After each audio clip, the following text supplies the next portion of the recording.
into the danger zone. The Drew Yari Show. The Drew Yari Show.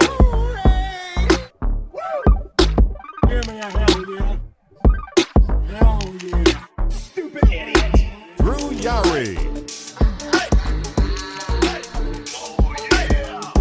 The Drew Yari Show begins now. Yeah. Oh yeah. The Drew Yari Show. It's Wednesday, guys. Welcome to the show. And there's an echo for some reason. I don't fucking know why, but we're just going to have to deal with it. I am Drew, and we got a nice little threesome like last week. With me, as always, Justin from Spinebuster Tees and SpinebusterTees.com. yeah. And joining us, coming back from last week's spectacular, is Mr. Ruben Montgomery Prime. Montgomery Prime, eh? What's going on, guys? Ruben Prime here. We're here to talk about some wrestling. We're talking about some wrestling, all right. Some wrestling, some good wrestling, some bad wrestling, and racism in the WWE. Like Ruben said, water is wet. But how are you boys doing? How are you guys doing tonight? Great, man. I can't complain, man. Very good. Yeah, doing pretty good today. Yeah, it's been a pretty chill day. I'm glad I'm home. Glad I can get this show going. We got a nice little packed show. We got the usual suspects here. Hopefully it fills up. But let's start off with the obvious. CM Punk was at WWE Raw, which happens to be in Chicago, where Mr. PHILLIP Jack Brooks is from. His middle name is actually Jack. I didn't just make that up. The story is that he met with some talent in Florida and flew all the way to Monday Night Raw, which was in Chicago this past Monday, which is, again, where Mr. Brooks is from, and actually backstage at Raw. The three first names. Yeah, exactly. And then he met up with some talent. He apparently met up with The Miz and, I guess squashed some beef between the two. We all know the, suck a blood money Saudi dick, or what did he say in the tweet? You can suck a blood money dick or something? Something like that, yeah. Yeah, and him and Miz cleared the air, so.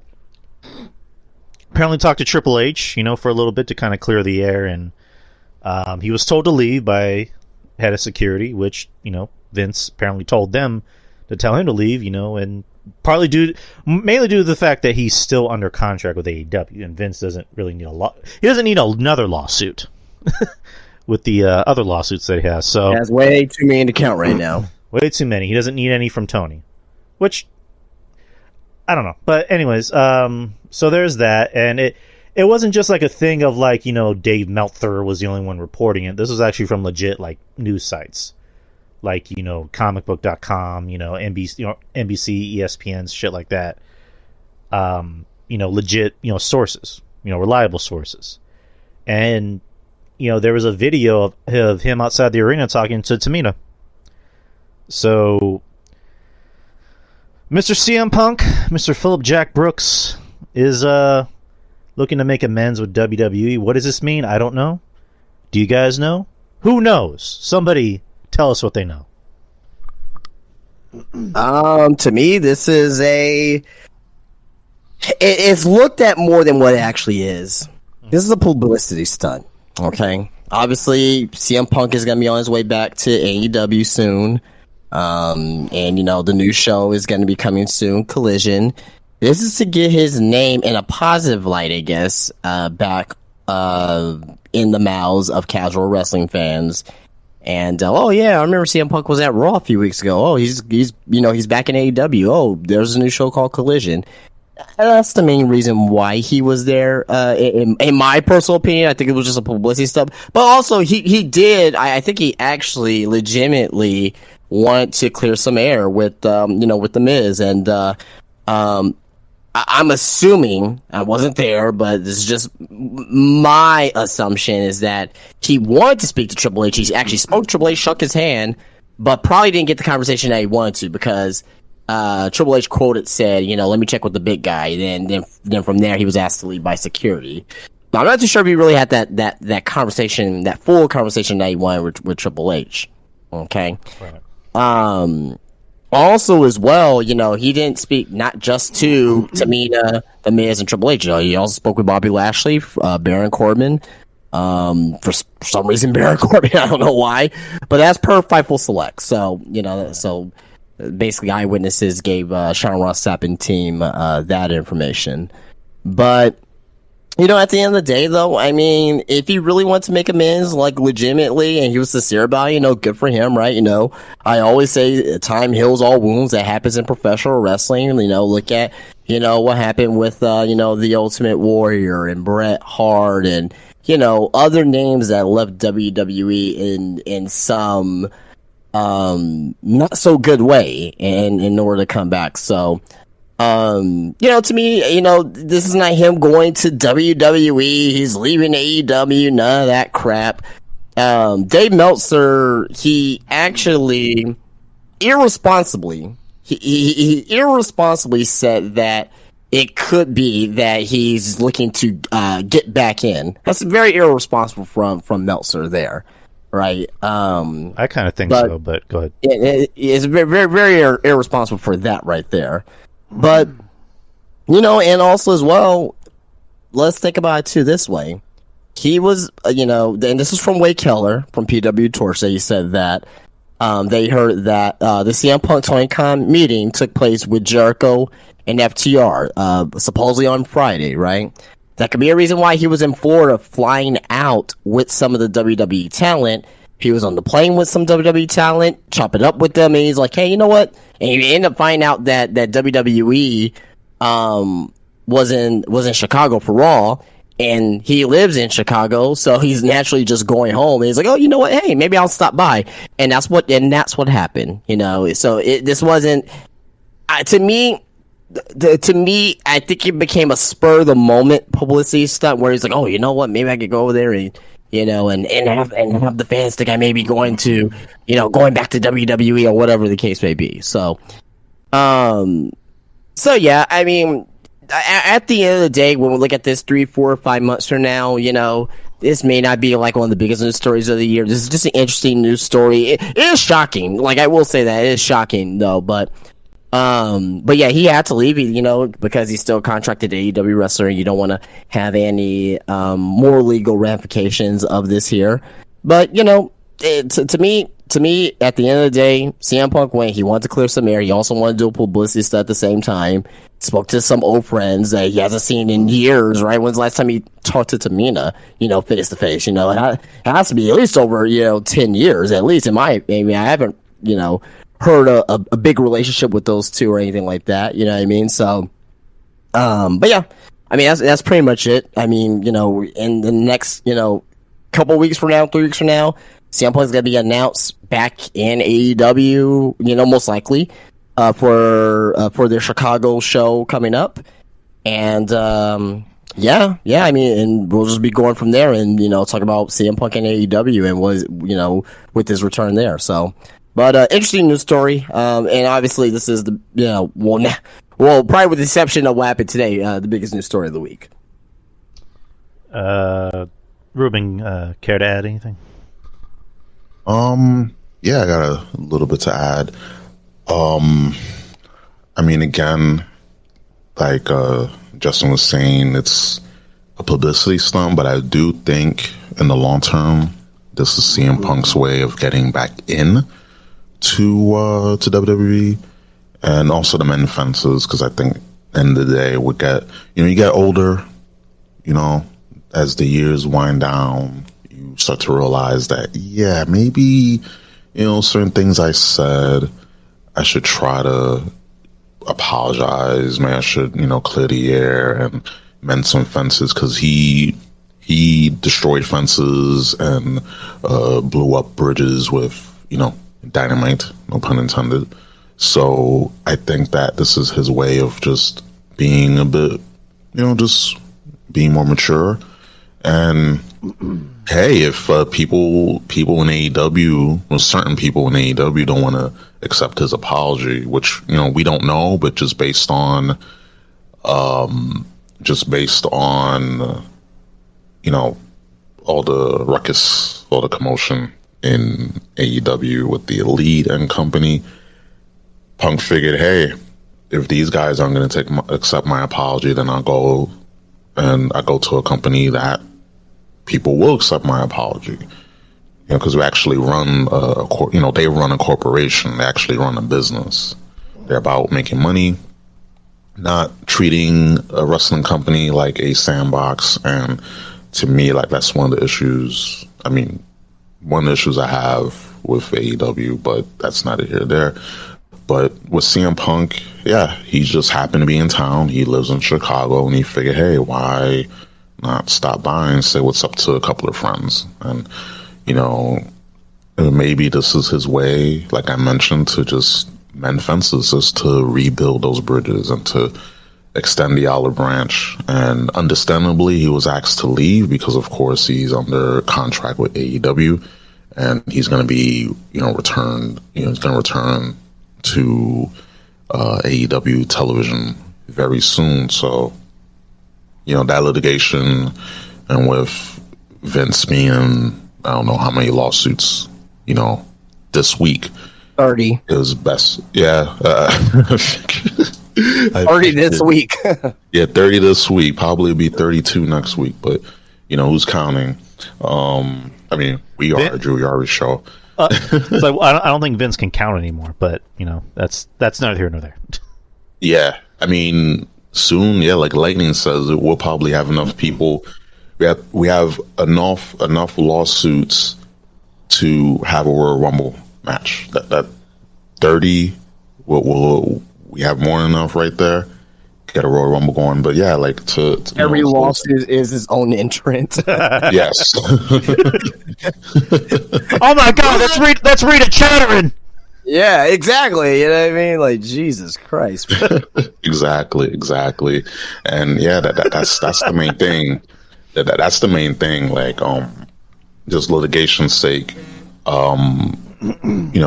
Vince was like, nah, like, you gotta leave, blah blah blah. But I think that in the long run, Punk, he's gonna be in AEW. His contract, I think they extended his contract, from my recollection.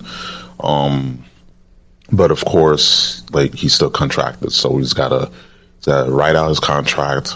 I think after this stint, he's not gonna re-sign with AEW. Just my personal opinion. I could be wrong. I'm not in the mind of Philip Brooks. I mean, I'm curious to see what he thinks, but I'm not in his mind, and we can only speculate. But I think that after his contract is said and done, I think he'll be back at WWE before the decade's over. Right. I think Justin might have said this. Like, Punk seems like he strikes me as someone who's very spontaneous.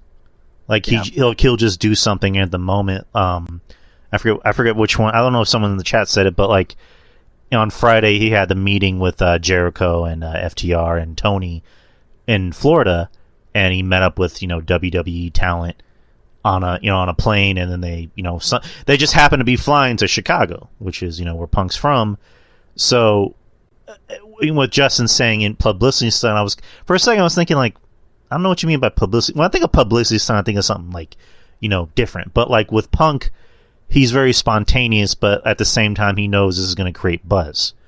That, people know, oh, CM Punk is backstage at a WWE show for the first time in 9 years. So, and then supposedly it went well. Everybody that was there was happy to see him. Talent alike. Everyone said he was very respectful. So right, and like just imagine being Triple H, just working in the back, and you're dealing with your evil father-in-law, just twirling his villain-like mustache, and he's like, "Yeah, get that CM Punk out of my building," yeah, just doing all that shit, and then all of a sudden you just feel a tap on your shoulder, and it's like, "Hey, Paul," like that. Like, just imagine that. That's just crazy to think, but like, the irony of life.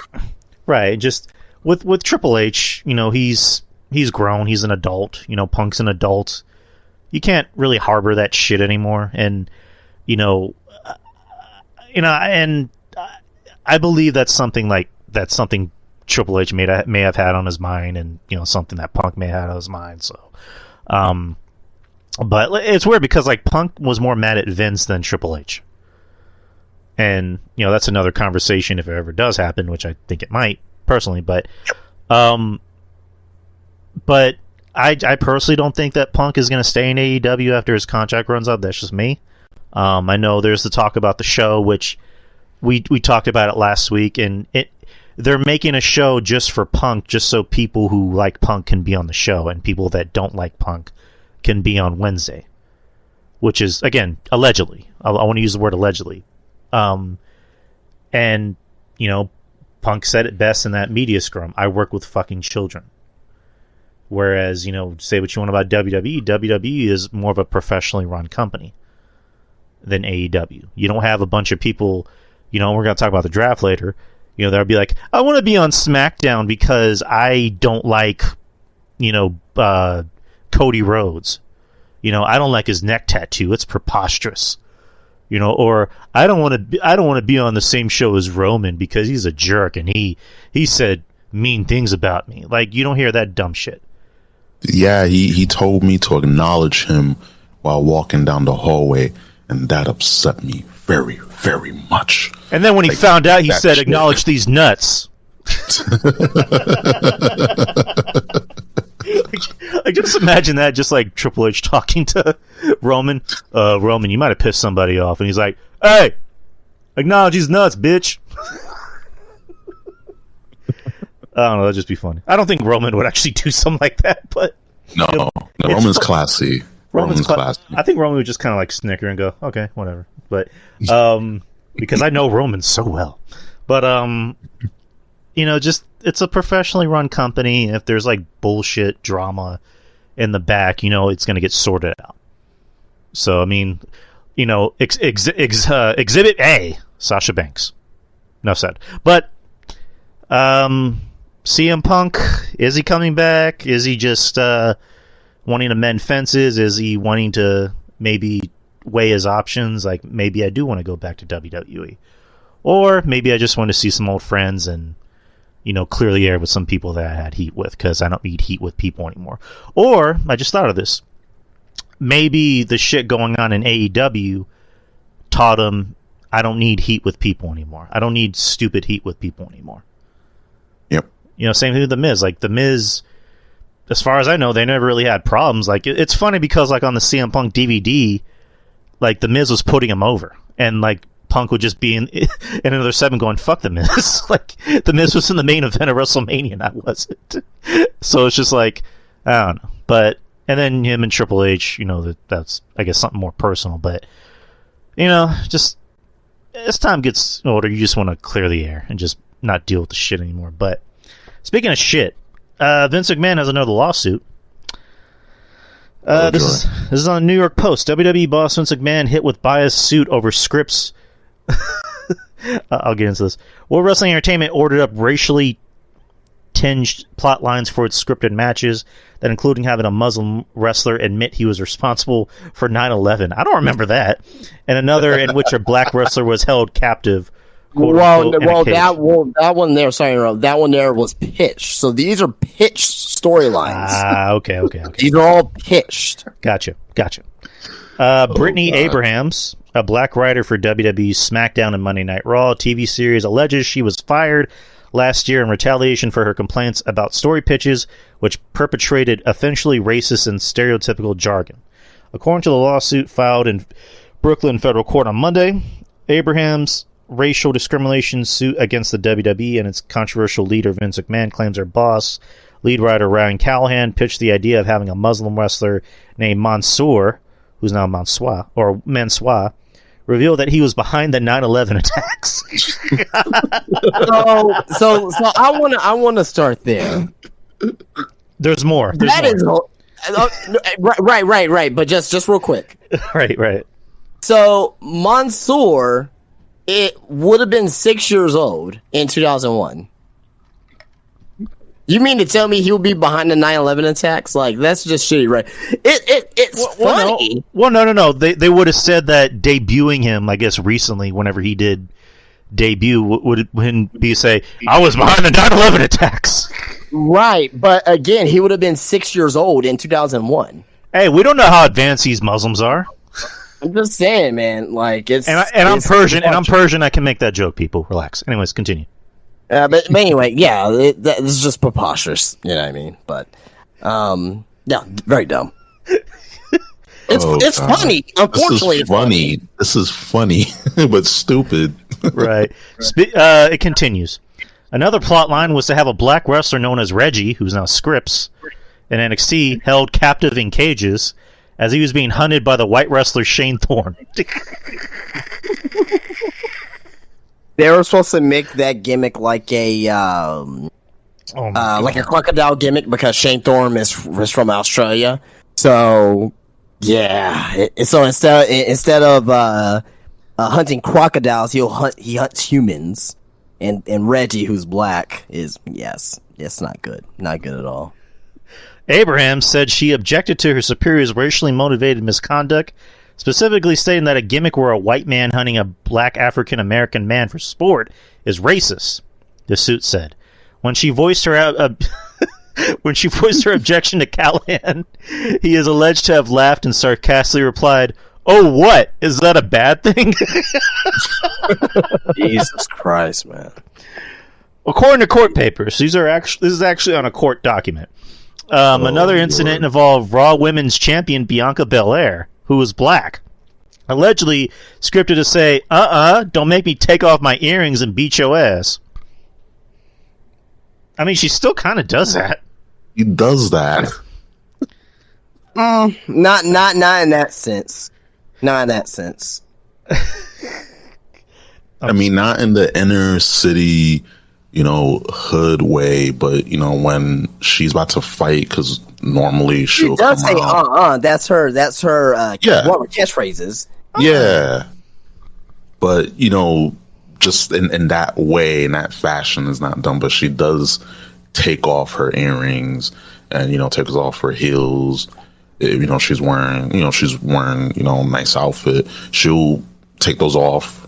Take off her earrings, take off her heels, and then throw down. But I don't see.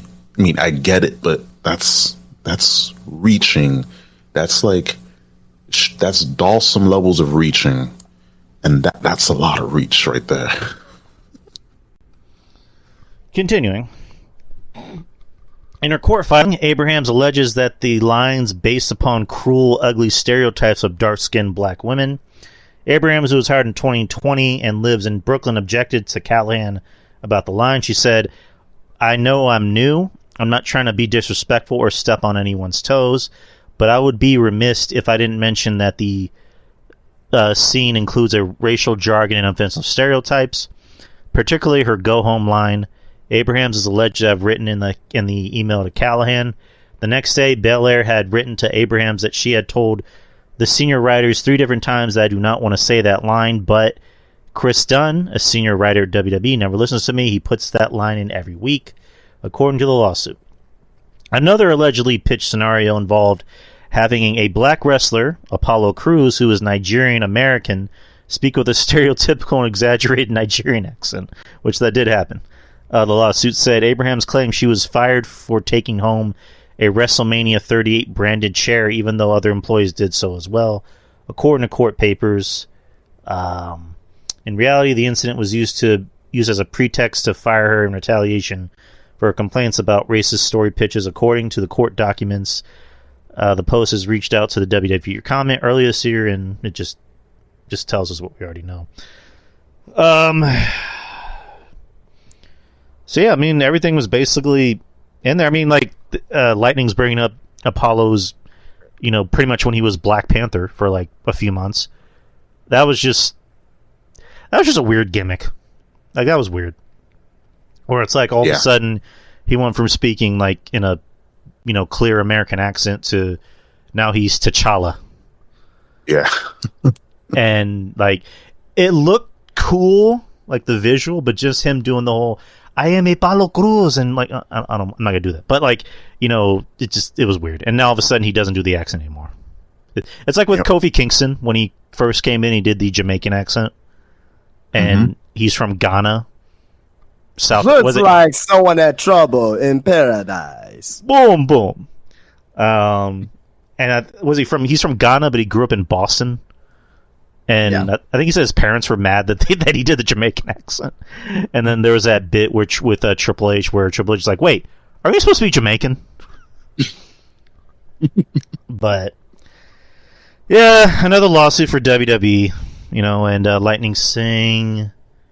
What was Brittany Abrams thinking when she tried to get hired by WWE when she did not know that stereotypes have always been a thing for decades? And why she stick around if these racist ideas were so offensive in her eyes?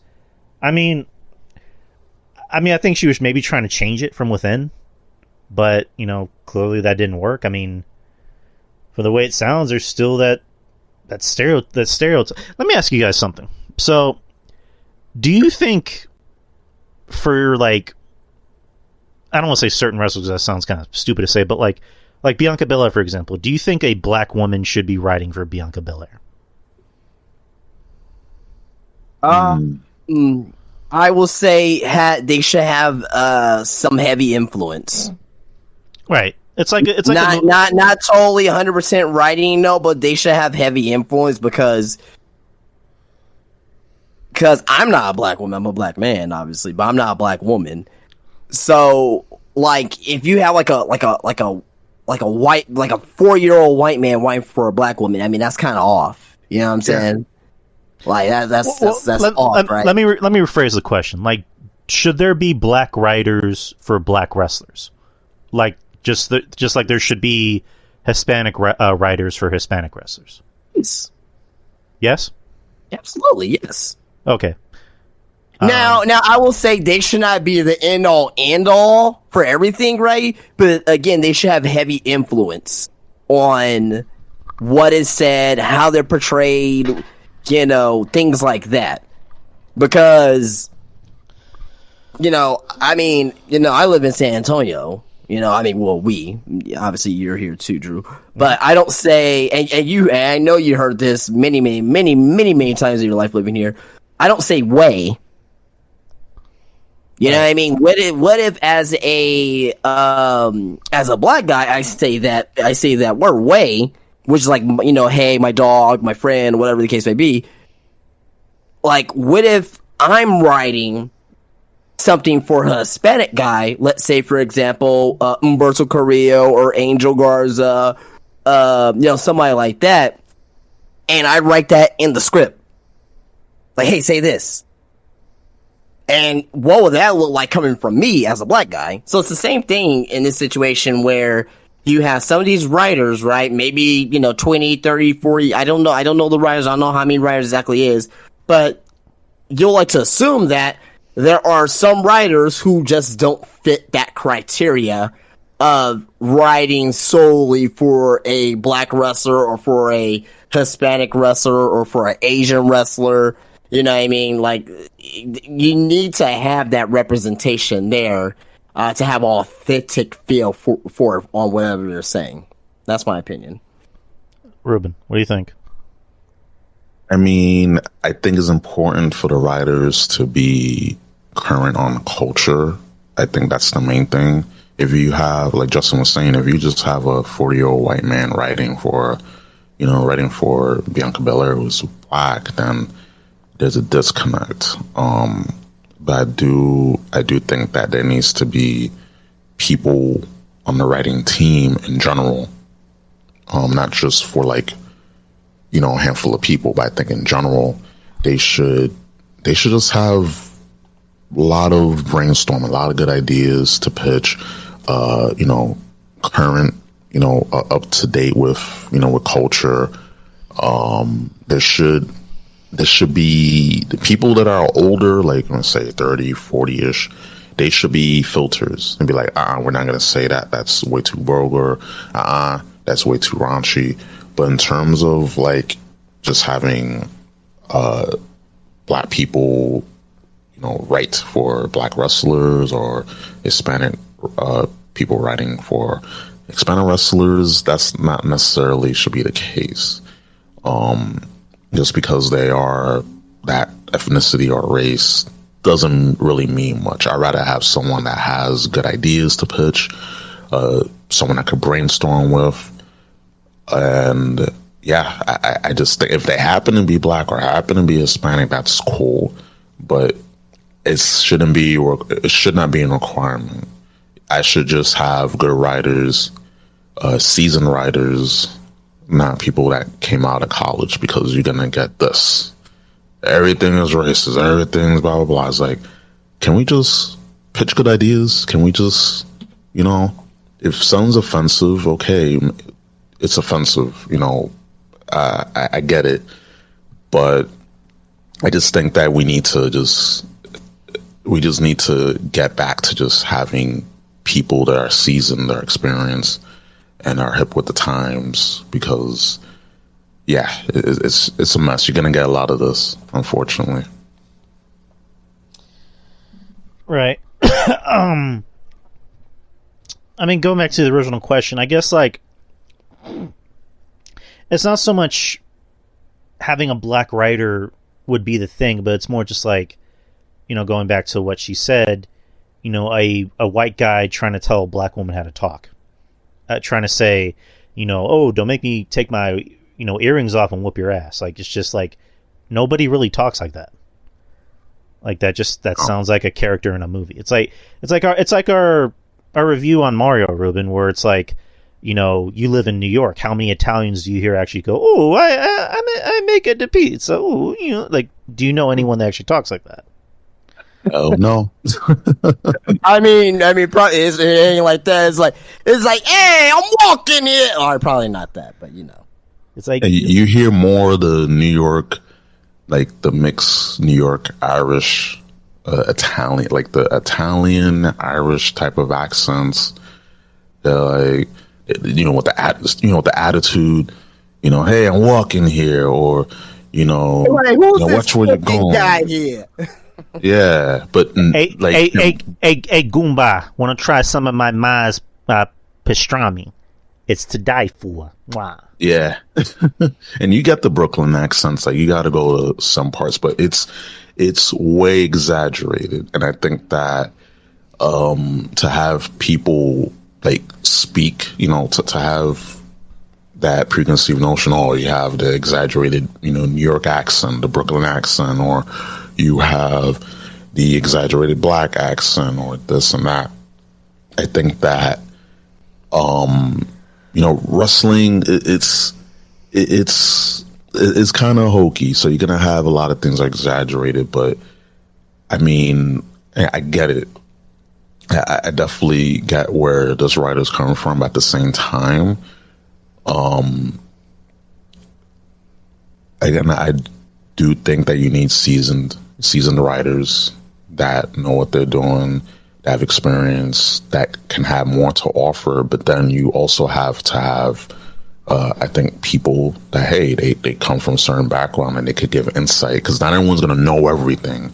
That's why you have, in a part of a team, you have you have people that serve different roles in that writing team, or on a team in general.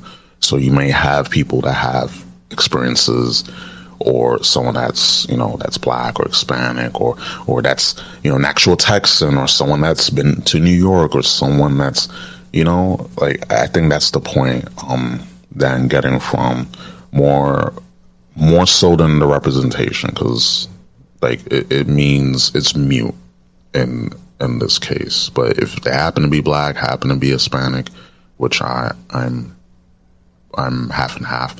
So yeah, like I get where they're coming from. Right. I mean, we definitely need more representation as far as like writers go in wrestling. Which, again, I hate that there's writers in wrestling. Like, wrestling should not have scripts. I mean, if anything, do bullet points. Just granted, not everybody is that great on the mic. So if like some people do need scripts, I guess that makes sense. But like, for people that can actually talk, because and this is gonna probably like branch off into a different discussion, but with Rhea Ripley, for example, like, she's a good talker, but I don't feel like when she's talking, it sounds like her. It sounds like somebody's writing for her because, like, I don't know if it's just me noticing it, but whenever she talks, she has this very baritone voice where she's like, oh, Charlotte, I will see you at WrestleMania and take your SmackDown women's title. Like, she talks very slow. She has a very soothing kind of voice. I'm like, you're supposed to be this evil goth bitch. Why are you talking in a really soothing Australian accent? Like, I'm not saying you need to go out there and talk like the Ultimate Warrior, but just, I don't know, sound like you're gonna beat someone's ass. Like, sound tough. It's the cadence. A lot of wrestlers need voice coaches. Right. They do need to have, because it's a way of projecting your voice. It's a way to project it, to portray it in a way. Because I even notice this about me. Sometimes I do sound baritone. I do sound robotic. I'm like, whoa, yeah. Last time I checked. So I'm like, I gotta, change the cadence. It's all about the cadence, how you say certain words, how you articulate certain words, and that aspect. And I think that in Rhea Ripley's case, she probably has, but again, it's all about the cadence and not letting yourself get into autopilot, because this is easy just to get into autopilot when you're talking, and then you just kind of just drift off, and that's a no-go. Right, but I guess for certain guys that are able to kind of do their own shit, like Roman, for example. Roman, when he talks, he sounds like probably how he would sound when he's with his friends. He's just talking shit. He's like, I'm gonna smash him. I'm gonna get this dude in the ring. I'm gonna smash him. Cody, when he talks, he sounds like he's talking like himself. CM Punk, MJF, when they're talking, they sound like they're talking like themselves when they're actually having a conversation, but jacked up to 10. With a lot of people where you can tell that they're given scripts, you can, I guess, kind of tell in their cadence. Mm-hmm. And it's like their cadence, how it's being delivered, and you can just tell, okay, it's like, it doesn't even matter about the cadence. It's like, why would any person say this? You know what I mean? Sometimes they'd be saying, such ridiculous things that's, not natural in a conversation, about any athletics competition, having a physical contest. Some of the things that they say is really, really cartoony and childish, and, so... And it's been that way for years, but it's been really bad over the last 5 to 7 years for sure. Yeah, it's because they have older writers on there, and they don't get the lingo, and the way that a generation prior or 2 generations prior, they're not gonna talk like how 20-something-year-olds talk, and that's the things, the language and the verbiage that. It doesn't fit well with someone like a Rhea Ripley who's young. She's in her late 20s, I believe. No, she's in her early mid. She's 26, I want to say. Yeah, so mid 20s. So yeah, a mid 20-year-old is not gonna talk like a 40, 50-year-old. It's gonna sound off. So that's you made a good point there. It's just. Certain people, when they speak and they give them their material to talk about on television, it's why do they say that? Why would they? What? It's it doesn't sound right. It doesn't sound natural. It's you are obviously in someone else's body. What are you doing? Get back into your own body. Right, and Dom, for example. Dom looks like he's comfortable, just going out there and just being scumbag Dominic. Yep. Because for the longest time, I would just always shit on this kid, and he just seemed like he was super uncomfortable talking on the mic, and when he was starting out, he was doing the WWE verbiage of I love you, Dad. You are my dad. I love you, my father. He would just talk in that WWE robotic kind of cadence, to whereas when he became a heel, it just gave him. The red light to, or not the red light, the green light to just, be a heel and just be as scummy and just as unlikable as possible, because everybody was booing the shit out of him because he turned on his dad, and everyone loves Rey Mysterio. and that he just committed the cardinal sin, and now he just seems really comfortable. Because there was a point there where when he was doing the scumbag stuff, like, I don't know if y'all noticed, but like he would talk, he would give a promo, and then like the mic would go to like Damian Priest or whatever, and it'll come back to him, and all of a sudden he would just say something random, where it was just like, my deadbeat dad, I beat his ass at WrestleMania, and then it would go to Damian Priest, blah blah blah. He's like, yeah, and then I smacked the shit out of my sister. It's like, or he'd be like, and then me and mommy did this. It's like, okay, that's I don't know, but like, Dom's good. Dom's great in his role. But I guess we can get to Raw already. So Raw was Raw. I guess the big news tidbit coming out of Raw is now we got a new World Heavyweight title. Triple H came out to talk about the draft, and then said Roman is the current Universal Champion. Wherever he goes, he's going to keep that title. But the other show, what other show doesn't have a title is going to need a title. And I'll be honest, I was kind of oblivious to it because I had a feeling it was going to be about a title thing because people were mentioning it, but it zoomed out to where it was him standing next to a podium with a curtain over it. I'm like, oh, that was there the whole time. And he just, reveals the new World Heavyweight title, which is is kind of paying tribute, is modeled after the big gold belt, which, anyone that knows me knows I love the big gold belt. And, has the giant WWE logo in the middle of it. To which, I guess the first 5 seconds, I just kind of went, And then after a while, I came to, I'm like, it's better than like the giant belt buckle titles. Yeah. I know Lightning saying he doesn't like the logo in the middle. I mean, you gotta understand, this is Right. WWE. I mean, like, Yeah, I get you.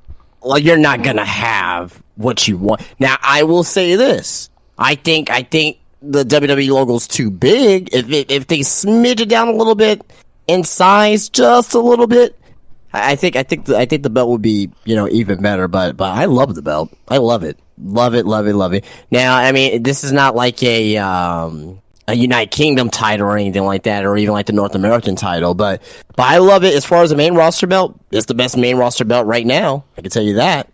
You know what I mean? It gives that prestige. It looks like a fucking wrestling title that you will want to fight over. And I think at the end of the day, as of right now, some people may not like it, but when the tag team titles, when they first came out with the big pennies, like, people were like, oh, these are stupid, and people came around on it, right? With the universe, like, oh, this red top, people just came around and we just got used to it, and the blue one too as well. Could be the same thing with this one, and I think there's gonna be a higher appreciation for it as time goes on. The penny titles are still stupid. I'm sorry. Like, I miss the older titles. I mean, I like the ones that they had in the mid 2000s. Yeah, for sure. Yeah. The ones really on nice. Raw, the ones on SmackDown, I thought were really good. I mean, because they just wanted to do the whole, well, since this is a SmackDown title, it has to be blue, and since this is Raw, it has to be red. It's like, you don't have to do that. You can just maybe add some red with the gold. It's childish. It's kind of like going back with the whole promo stuff. Like, everything that WWE does is childish. It's cartoony. It makes it look kiddie.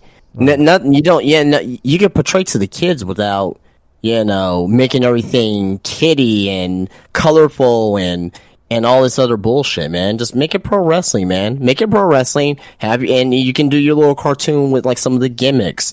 You know what I mean? With some of the advertisement, on kids programming. You don't gotta like do every single little thing kiddie. It's redundant. Right. Yeah. Ruben, go ahead. Yeah. And that Lightning posted those belts. I love those belts. The WWE Tag Team titles and the World Tag Team titles. Yeah, like, they're good I love belts. those. They're good. Yeah, those are really good. But yeah, as far as the my initial thoughts on the new World Heavyweight title, I was like, oh, cool, we got a new belt. Finally, they address the problem, but it does raise some problems as well. Oh, there was a lot of problems, but yeah, I'll let you go first. Yeah, like first of all, now we got 3 world titles now because technically the WWE and the Universal title, they're still, there still are 2 physical belts, and then the lineage of the WWE title is longer than the Universal title, and they're keeping the Universal title. I was going to mention that. Yeah, and I'm just like, like that was my main thing. Like, well, like WWE title makes sense if you're gonna have the world heavyweight title.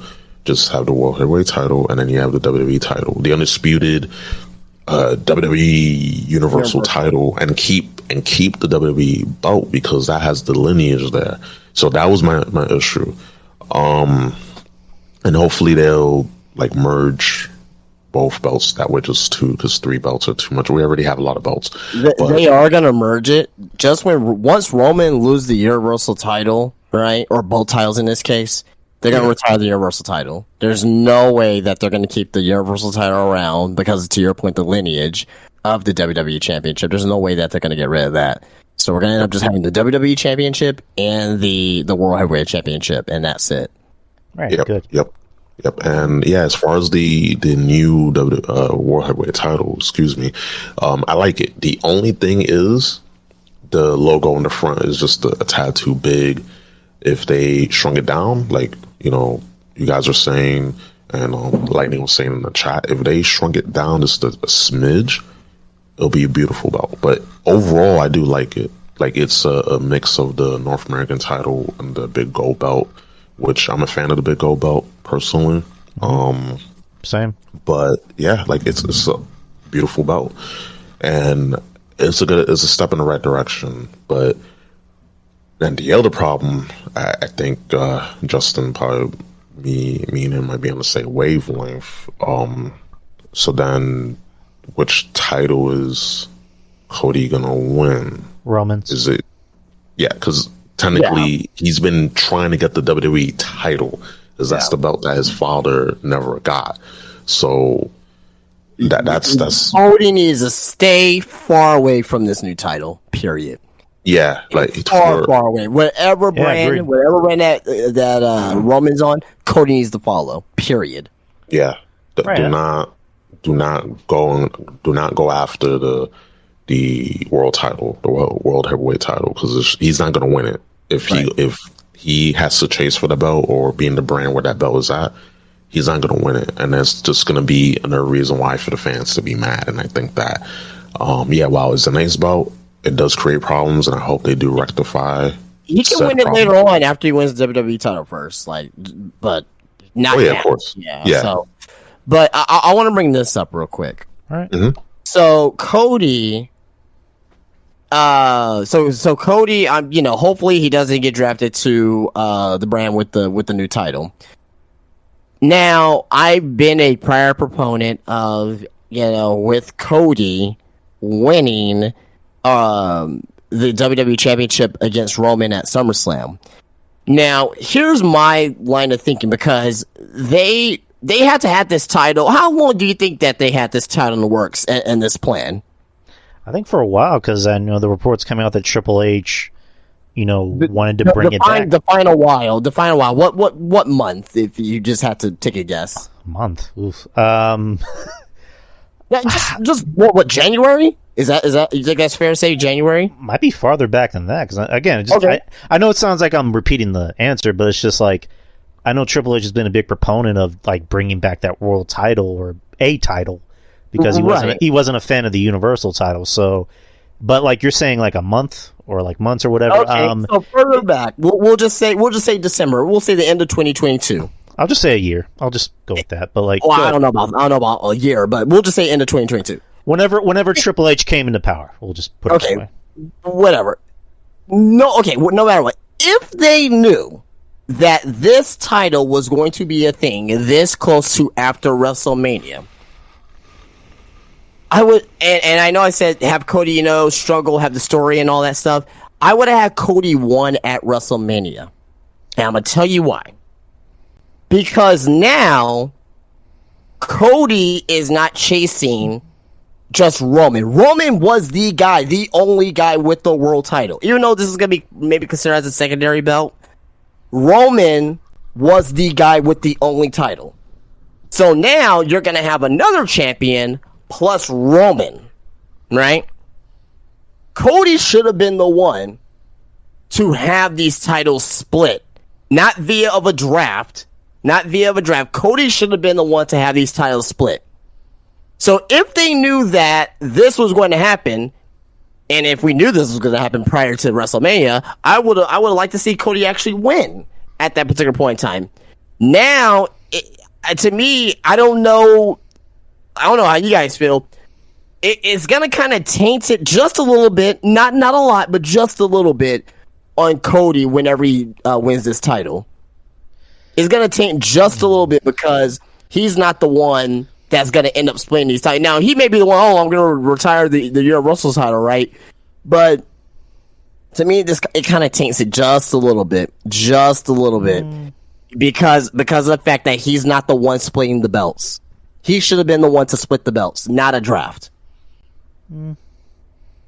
I don't know. I think that's kind of a reach, personally. I mean, is it really? No disrespect, but like, I don't know.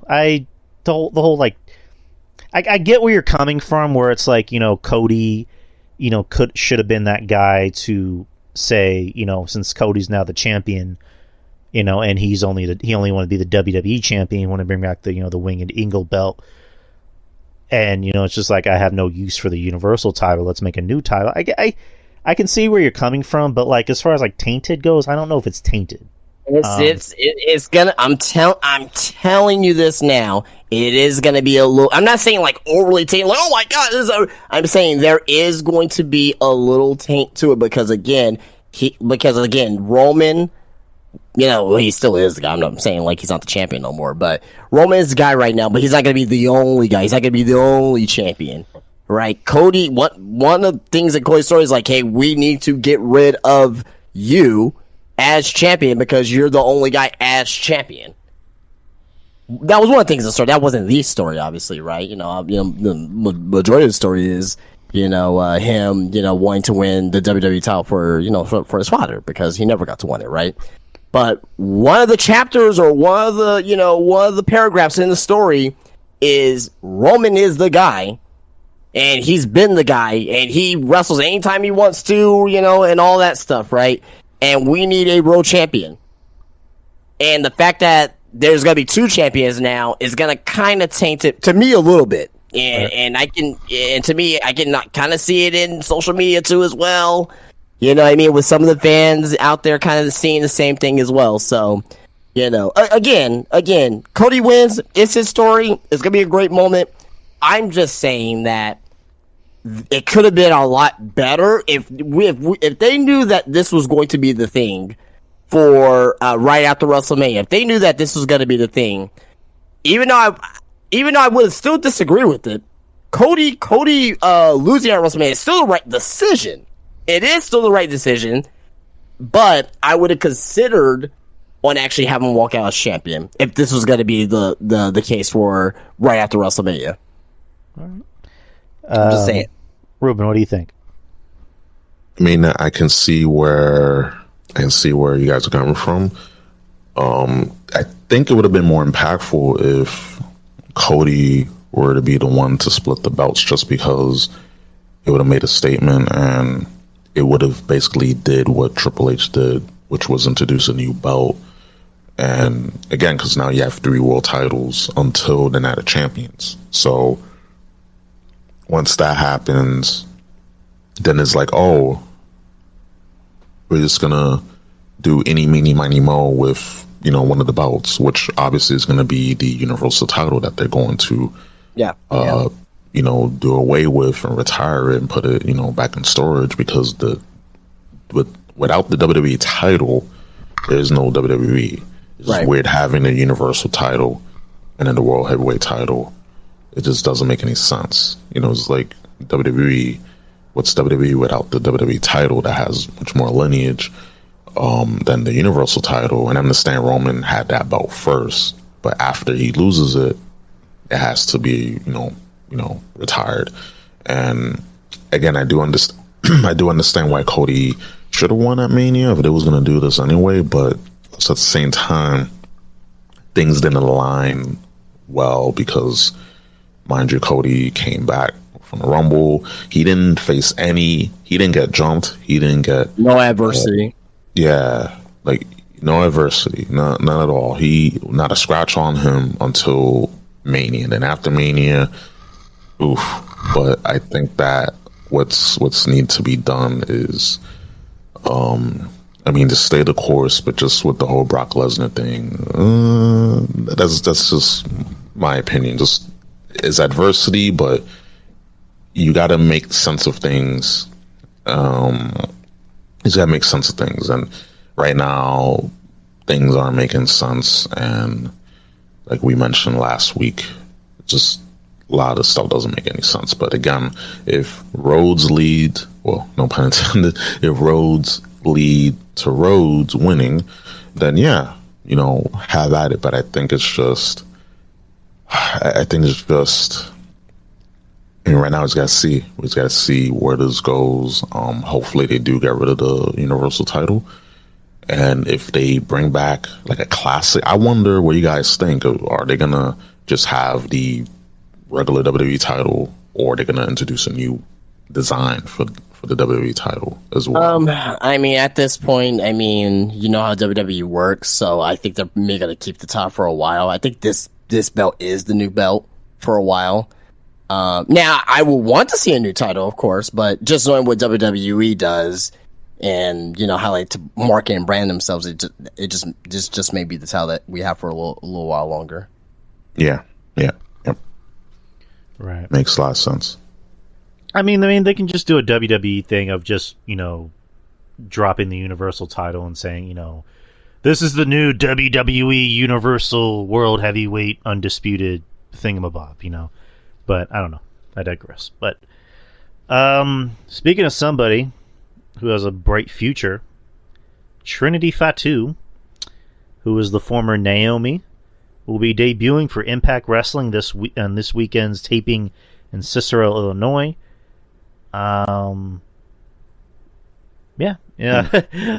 Trinity, Naomi has a new job. It's an Impact. She's not going to be joining her best friend Mercedes.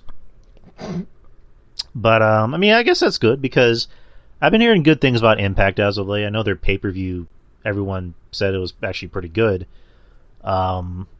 Which, unfortunately, YouTube TV doesn't carry access for some reason, which is weird. But what do you guys think about, Miss Trinity making her debut for Impact? Very happy for her. She wants to. She didn't have to go. She still wants to wrestle, right? And she could have gone anywhere. Right? She's that talented of a woman's professional wrestler, right? Impact one. I know that we shit on Impact or whatnot. I don't as much, but we do make fun of it though. We do make fun of it. But one thing I can say is that the women's division is probably one of the strongest, knockouts division that they ever had. They got a lot of good talent down there, with likes of Deanna Purrazzo, Jordan Grace, who,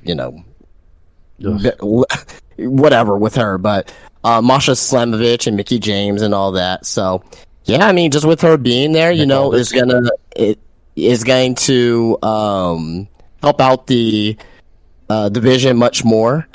And most likely, hopefully, she'll become a champion there and get more eyes on the product and go from there. So very happy for her.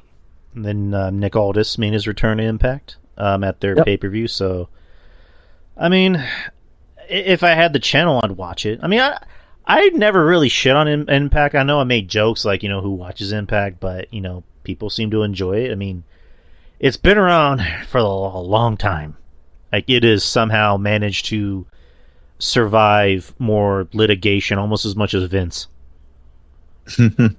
Like, I don't know. But, good on them. They seem to be a very professionally run company. Oh, now they are. With Scott D'Amore as the I forgot, is he the owner of the company or is he the CEO? Like, what is he? If anyone knows, but I mean, it could be Sophomore. Yeah. Yeah, I mean, if you don't really hear too much drama coming out of Impact anymore, so. But I mean, if I had a chance to watch it, I'd watch it. So, but hey, good on Impact. You know, getting some eyes and ears to the product. You have a name like what's her name? We were just talking about her, Trinity. You have a name like Trinity, you know, on TV screen. She was a world champion, and you know, Naomi was, you know, for the most, I mean, she was always. I always thought she was very good. I always thought she was very underrated. She got a nice pop from the crowd, and seems like a sweetheart. So good on her. Next is Dark Side of the Ring. It's I know we talked about it before, but they announced what their whole season is going to be for season 4. It's going to be about Chris Candido and Tammy Sitch, or Sitch, yeah, Magnum TA, Adrian Adonis, Doink the Clown, the Junkyard Dog, Marty Jannetty, Bam Bam Bigelow, Abdullah the Butcher, WCW's Bash at the Beach 2000, and the Graham family. And the talking heads on the show will be Mick Foley, Bret the Hitman Hart, Jake the Snake Roberts, DDP, Jeff Jarrett, Jim Ross, and of course Jim Cornette. And it will be season 4 will premiere, I believe, May 30th, which that's going to be next month, or next week actually. May starts next week, so. Any thoughts on that, guys? I mean, I'm interested. Dark Side of the Ring. Even though the last season was, I mean, the first and second season of anything will always be like great, but the third one was it was still pretty good, and I'm interested to see this season here, like what they got. You know, how they're going to tell the stories, if it's going to be accurate, because of course people have their own versions, but I'm interested because it's Dark Side of the Ring, obviously. And yeah, Doink the Clown is a odd choice, but I mean, Matt Bourne, the guy, he was insane. So, I know you're saying Doink, but it's most likely Matt Bourne. The original. Yeah, because I know there's a lot of Doink the Clown, so if it's him, then it'll be interesting. But yeah, like I can't wait, because I think that's like the only thing like wrestling related that isn't like, you know, mainstream, like WWE, AEW, like mainstream wrestling that I'll go out of my way to watch, because like there's actually some good episodes. So yeah, I'm interested. Oh, and as far as Trinity joining Impact, I mean, I'm happy for her. It seems like Impact is finally at a place where they're putting out good shows.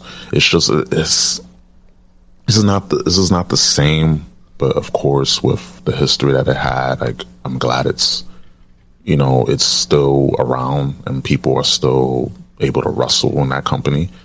And I mean, Mickey James is still there, so you know, you gotta love Mickey James. And I don't blame Trinity not going to WWE, because I mean, you can blame her. The roster, just the depth and the creative for the women's division in WWE, in the main roster at least, it's not there. It's lacking. So if I was her, I would have done the same thing. Impact's women's knockouts roster is pretty dope. It's pretty deep, and they put on good matches. I expect them to have good stories, and yeah, I'm happy. It's shame no Naomi in the bloodline. That could have been a good thing to have. Naomi got all the belts, but I think that would have been too much. But a guy can dream, right? Yep. I think that's all the news that I have. Justin, what do you got? I had a couple news stories here. I'm probably not going to go over them. I mean, they're, how should I say, they're very low interest stories. I would just say that. And, all right. Yeah. Yeah, go ahead. Okay. During this podcast right now, Roderick Strong has joined AEW. Didn't know about his his WWE contract coming up. There was nothing that came out, knowing that he did ask for his release, but nothing ever confirmed came out about that. So, so Roderick Strong came in to save Adam Cole and Orange Cassidy and Bandito. There's that. I don't know. I don't know if you guys have any thoughts about that. No, I don't think you guys really care. So, I mean, I like Roderick. I like Roddy. I really like Roddy. So it's good. At least he's, at least I know Kyle O'Reilly. I think he's injured, right? And Bobby Fish. Yeah, Bobby Fish. He's in Impact. So no Undisputed Elite, like full power because he's missing 2/3. But I mean, he's with Adam Cole, so that's good. Yeah. Apparently, I like a very good theme song. I'll probably have to catch that after the show here. The only other thing is, Will Ospreay's New Japan contract. He revealed that it expires in February 2024. So another 10 months from now, his contract's going to expire with New Japan. And obviously, he kind of mentioned as well lately that he wants to change his wrestling style to have a longer career, but he doesn't know how much longer he actually has. So, and this guy's not even 30 yet. So, you gotta change up your style. I don't know if you have any thoughts about that, Ruben. I mean, man, just the fact that the stuff that this man can do is pretty incredible with Ospreay. Like, to have a longevity in wrestling and just in life. Right. You don't want to be in your 40s just, in a wheelchair or just having, back problems. Like, you see the way Kurt Angle walks, when he's standing up, like, it's like, I don't want that for anyone because, right. Like, Jesus, like, I seen that and I'm like, wow. And I look back at a lot of Kurt Angle's matches. I'm like, dude was a beast. Like, he was my all-time favorite performance. Perk Angle. Perk Angle. Shout outs to Marky D123. He did the video on Perk Angle. And I'm Funny like, shit. damn, he really did that. I'm like, wow, and I don't want that for Ospreay either. Regardless what people think, him and me, I'm really, when it comes to the gymnastics, flippy doos and dives, I don't mind Ospreay. Like, I think he's really dope things that he does in the ring, but at the same time, you gotta have longevity. You gotta look at the long term, because what are you gonna do after wrestling? And if you're, in a wheelchair, or if you're, God forbid, if something happens and you die, that's something that, he has to keep in mind to at least be in wrestling for just a little while longer, like, a year longer, 2 years longer. All that matters. So, yeah, I hope he does change up his style, Speaking of, since we're on the topic of wrestlers talking about their, wrestling in the ring, Tiffany Stratton was on Busted Open Radio. And on the topic of what she feels she needs to improve on, she answered with, I think I have every single component that it takes to become a superstar. I think in the ring I lack with my selling and my psychology. I think that's where I need to improve, and quickly. End quote. Mm-hmm. Which, hey, this is a sight to see, a young... I don't know how old Tiffany Stratton is, but let me just look that up real quick. She's got to be like 20-something. She's 23. She's very young. 23, there you go. Like, a 23-year-old girl in wrestling. I mean, I don't mean to make emphasis on that it's just a girl, but, like, it's just a 23-year-old young wrestler acknowledging, saying, hey, I have a lot to improve on. I need to improve on my psychology. in the ring before I feel I'm ready to be in that spotlight, which I think I can be if I just work on this. Like, I mean, I know Draper, our good friend John Draper, he said, it's great that she said that, but it's one of those things where it's like, it's good and bad because she's an anomaly of, people in wrestling that are able to say, hey, I don't think I'm that great yet. I have a lot to work on. Whereas, we live in a society, especially with wrestling, where it's like, everybody is the best wrestler of all time. Everybody's a great wrestler. Everybody can do A, B, C, and D. It's like, Eddie's saying it's as if she's being trained by competent people. There you go. Like going back to what we said earlier, the WWE is more of a professionally run company. You have Shawn Michaels. You have, I mean, I don't know if Norman Smiley is still a trainer there. Yes. What is Sarah Del Rey still there? I don't think so. I think she got cut during the mass exodus in 2020. Eddie's saying yes. He is? Okay, well, good. So I mean, you have people that are there to say, "Hey, work on this, do little things," and someone like Tiffany Stratton who actually wants to work, who actually wants to get better. It's like with Mandy. I was gonna say Mandy Rose, who wanted to go back to NXT because she wanted to get better in the ring.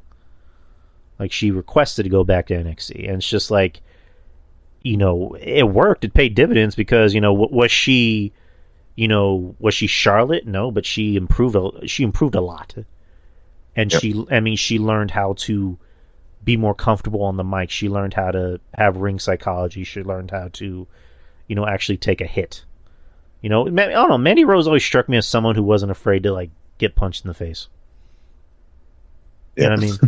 So, but I mean, she's an Italian girl. She grew up in a family full of guys. So, I mean, you can imagine. But, I mean, good on Tiffany. I mean, Tiffany is someone who I saw and I'm like, this girl is not ready for TV. Like, she is really not ready for TV. And, she got hurt and she came back with new boobs and now she's a lot better in the ring. I mean, do the boobs help? We don't know. But probably. Maybe they did. But maybe it's like the Mandy thing of, I want to get better. I don't just want to be here and be on television. I actually want to be worth people's time, and energy to watch me on television. Yep. So Eddie's saying Tiffany was improving before their boobs. Okay, I'll take. Yeah, I'm not saying. I was gonna say that before she got injured, she was already approved. Right, but I mean, now she has new boobs and she's a lot better. So there you go. I forgot what else I was going to say. No, I think that's about it. But do you guys have any thoughts to add to that before we move on to the next topic? Yeah, I mean, someone that's able to acknowledge that they can always improve and they identify, okay, I'm not good at this, I need to be better at this. It's refreshing because, especially in the wrestling industry, is very people are full of themselves and they believe that, no, I'm the best ever. I'm Bret Hart, Shawn Michaels, and Mr. Perfect all wrapped up in one, and I don't need nobody to tell me how to improve. Kind of like certain people in AEW. Again, like you had, I think it was Hangman, and he was like, no, I'm not gonna go to the veterans for advice, something along those lines. And I was like, what?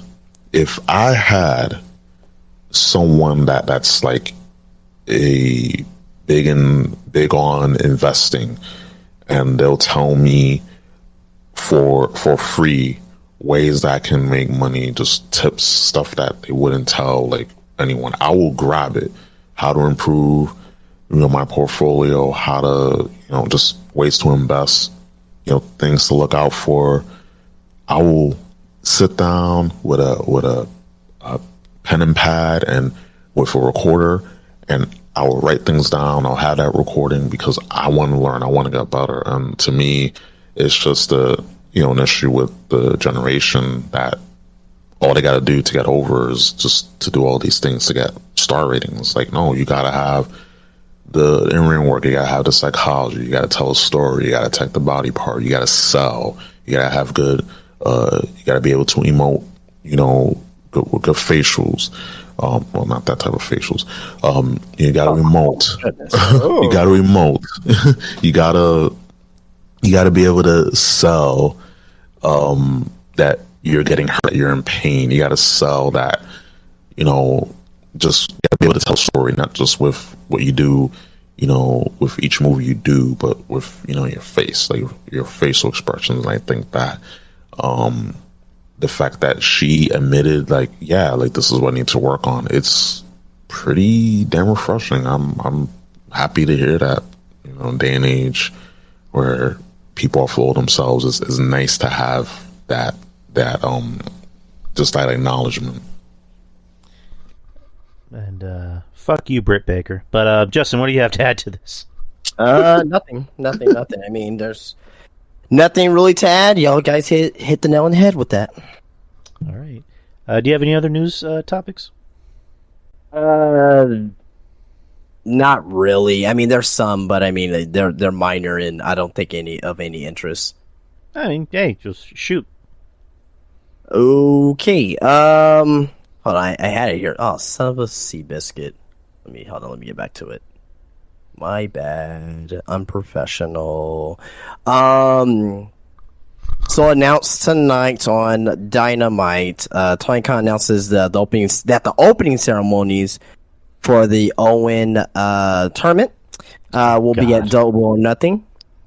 See. The tournament will be held in Canada, including matches at Forbidden Door, and the finals will take place in Calgary, Alberta, Canada, on July 15th in Owen Hart's hometown. So, there's that. Oh, nice. Yeah, so, you know. I mean, I like tournaments, so, I mean, can't complain about that. So, even like with the World Heavyweight Championship, that's going to be conducted in a tournament too as well. So, looks like we're going to have, a summer of tournaments from what it looks like. So, I especially like tournaments that are done out of spite. But, go ahead.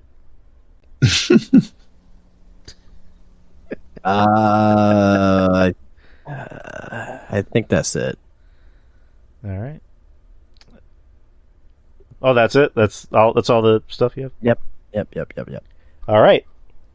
Now let's get to the meat and potatoes. So, last week we did our own mock draft, which is apropos for AEW's potential collision show, where we basically just did, is this guy or girl going to go to Dynamite? Are they going to go to Collision? Are they going to go to Ring of Honor? Or are they going to be cut? So, kind of keeping with the tradition, whereas we're having a draft this Friday, or starting this Friday on SmackDown for WWE, we're going to do a WWE draft, if you guys are up to it. Yeah. All right. So, kind of same rules, where, I read off the WWE roster, and you tell me if that person should either go to Eddie banished ROH, if that person should go to Raw, SmackDown, stay in NXT, or if we want to get extreme, cut. And the side option of send them to Justin's house. Oh yeah. Or Ruben's house, or my house, or one of our houses. That'll be the fifth. That'll be the last option, but it's a bonus option. But, anyways, I'm gonna start. I have the roster right here. I'm gonna start with it's in alphabetical order. So the first one is AJ Styles.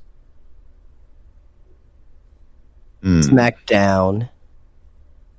Yeah, SmackDown. Considering that's where he made a name for himself on there, and he helped that. He has some really good feuds and good matches on there. Like SmackDown, he should stay on SmackDown. Right. Absolutely. Akira Tozawa.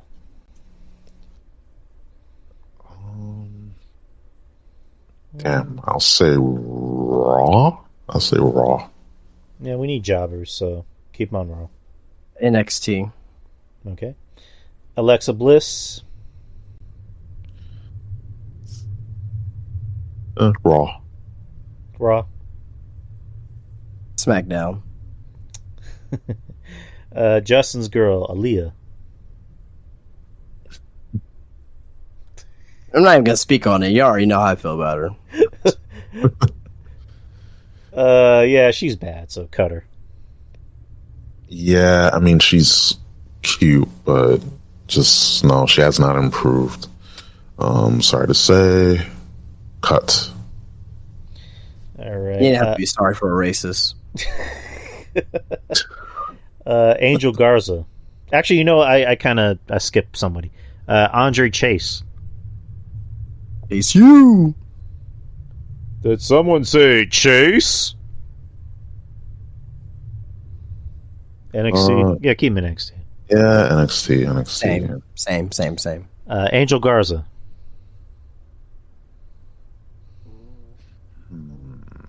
Put him in the fucking LWO. Like, I'm with RJ on this one. Why don't they put him in Korea in the LWO? I don't get that. Yeah. And wasn't Angel's dad in the LWO? Yeah. Yeah, so put him in. But go ahead. But I'll put Angel and Umberto on NXT. They need more tag teams. Yeah, why not? Put him. Well, I would say put him on NXT, but they could still be in the LWO, where it's like the LWO is representing the whole company, like wherever they go. So, and they're selling a lot of merch. I mean, sure, but yeah, I'm putting on NXT. Right, they're selling a lot of merch apparently. So, but yeah, I agree with you. Put them on NXT. Yeah, NXT. Yeah. The Street Profits. Oh man. Keep on Raw. Yeah, Raw. Raw. Apollo Crews. He's currently on NXT. Keep him on NXT. Raw. I'm going to keep him on NXT. Ariana Grace.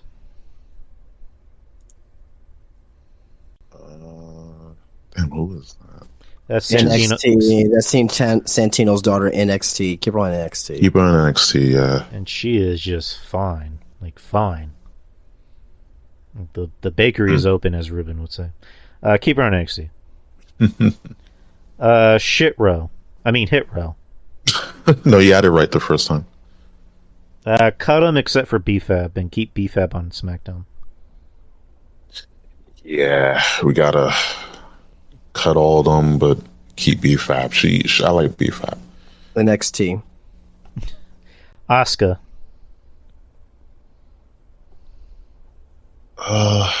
SmackDown. Have her go to SmackDown. Raw. Austin Theory. He's the current United States champion.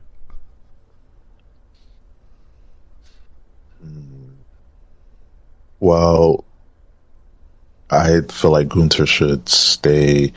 No, because so many moving parts. Okay, if it depends on where Gunther goes and where Roman goes, because if Roman is going to be on, I think he should be on SmackDown. So Gunther should be on SmackDown. So yeah, Raw. Austin Theory should stay on Raw. If that's how it goes, I don't know, but my draft. I'm going Raw. Yeah, same, because flagship show and they love him, so keep him on Raw. Yeah. Ava Rain. So are we just gonna say schism in general? Yeah, sure. Well, the other two guys apparently don't want to be there, so. Well, I mean, you still got Joe Gacy. Yeah, Joe. Sorry, so for now, Joe Gacy and Ava Rain. Keep them on NXT. Yeah, NXT. Yeah. All right. Especially Ava, she really needs to stay on NXT. Axiom. Yeah, I like him. NXT. I'll keep him in NXT. I like him though. Same. Baron Corbin. I like Baron Corbin when he's Lone Wolf, because in reality he should have been gone, but someone likes him in the company. He's a sweetie pie. Yeah. I'll keep him on. I'll put him on SmackDown. SmackDown. my heart says fire him. My head says fire him, but it's like I said. It's like I said last week. It's like Mish said, going through the roster. We need somebody at that 9:15 p.m. spot to get their ass beat. So, what'd you guys say? SmackDown? Yeah, Yeah. SmackDown. Yeah, SmackDown, so you can get his ass beat. Just have Gunther go out there and chop the shit out of him for 20 minutes straight. Yeah. All right, Bailey.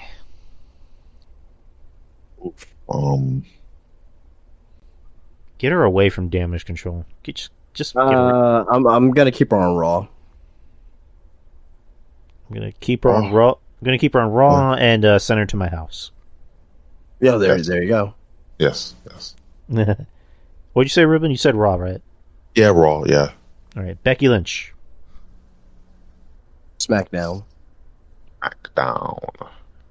SmackDown, because I think Raw has too many like women on the show. So yeah, put her on SmackDown. Bianca Belair, the current Raw Women's Champion. I would imagine she's gonna stay on Raw. SmackDown. Yeah. All right, Big E. All of New Day on Raw. All right. I'll say all New Day on SmackDown, especially if they're gonna do the whole thing with Big E going after Gunther, but not for the Intercontinental title, just to progress that feud because Gunther's been beating up on the New Day. Right. But I don't think Big E should win the Intercontinental title because he's already been Intercontinental champion. I mean, yeah. The rumor is that it's going to be New Day and Imperium, which will eventually lead to Big E and Gunther. So, but I mean, that should be a good match. I mean, but yeah, Big E should win. But Blair Davenport, NXT. NXT. Bobby Lashley. I mean, he's been on Raw for forever. I'll put him on SmackDown just to change some scenery. SmackDown. Keep on Raw. Well, this guy's an announcer, Booker T. NXT. Come on, man. Come on, man. All the shows, like he don't want no water. He don't want no bread. He just want meat. Yeah. NXT is so fucking great, man. He is the worst best announcer. he's like Von Kali of announcing. Yes. What I'm telling you, Vic Joseph, is if you're gonna eat spaghetti, you're gonna need another shirt. What? like what are you saying? What's he doing, man? Vic, it's a Booker. It's a tag team match. All I'm saying is he should have put more effort into it. That's exactly how his commentary goes. But I enjoy it. I enjoy it. He's more entertaining than what's his name on Raw with Oh God, I hate. With what's his name? Yeah, like Lord. I don't hate that guy. He seems like a nice guy, but just he shouldn't be on. Yeah, Kevin Patrick. Thank you. He doesn't need to be, and I said this a few times already. He doesn't need to be on commentary. Backstage, sure, pull him backstage, just not on commentary. Bring back where he just slides up to people for no reason. Yeah, bring back. Oh my God. Byron Saxton. Put Byron Saxton. on commentary. No, good God, no. So I can hear Corey emasculate him for fucking 3 hours. No. I don't need that either. They just need somebody new, man. They just need somebody new. Nah. You guys got a point. Oh man. Who you put? You gotta get someone new. Because. SmackDown has a good commentary team, but Raw is just lacking. We'll get back to that. Put Booker T on there. Yeah. I mean, I guess. I mean, Corey I'm kidding. Corey and, I'm not saying who the fuck's leading. It's just gonna be Corey yelling, doing his Jesse Ventura impression, and then Booker just being like, "Come on, man, what's going on here, man?" Shucky ducky quack quack. Next is Braun Strowman. Mm, Put him on Raw. I will keep him on SmackDown. Yeah, keep him on SmackDown. I like the team and him and Ricochet. It's fun. Yeah. Here's an interesting name, Bray Wyatt.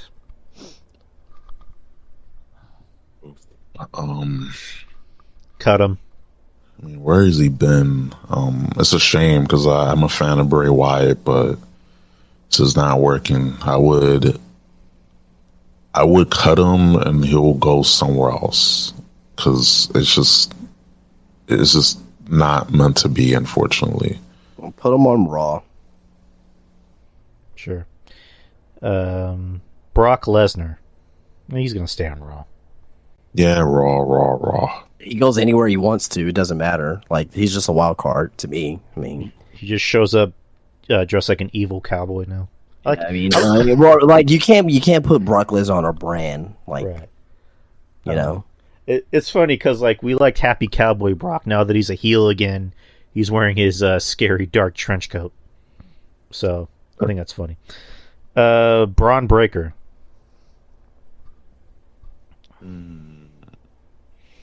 I'll put him on Raw if Roman stays on SmackDown and the World Heavyweight title goes to Raw. Obviously, I will have Braun Breaker on there.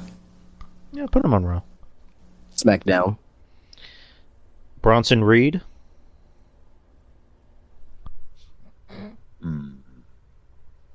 Guess I'll put him on SmackDown. Yeah, put him on SmackDown.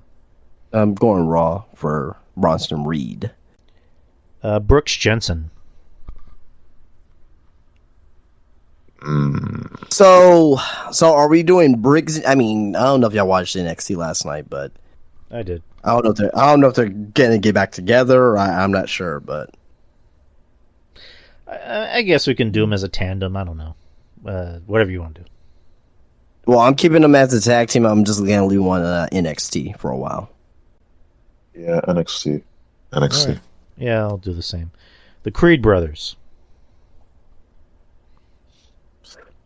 They're good. They're a good tag team, but just no personality.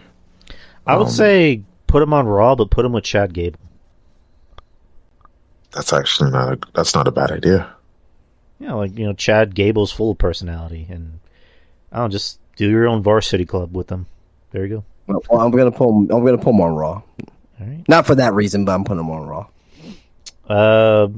Brawling Brutes, Butch, Sheamus, and Ridge Holland.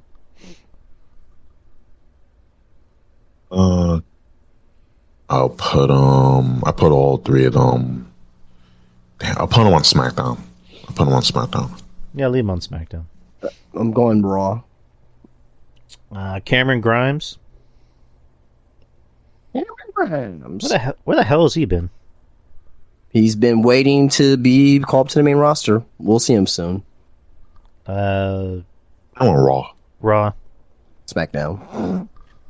Candice LeRae. I don't know. I would like to have her on NXT because she hasn't done much of anything on the main roster. I think in my opinion, I'll put on NXT. I'll keep her on Raw. Yeah, I guess keep her on Raw. Carmella. Raw. Raw.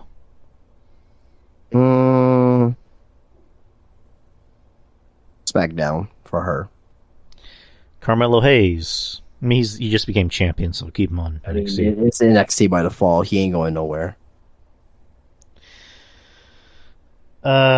Rube. Yeah, obviously keep him on. He's NXT champ. Keep him on NXT.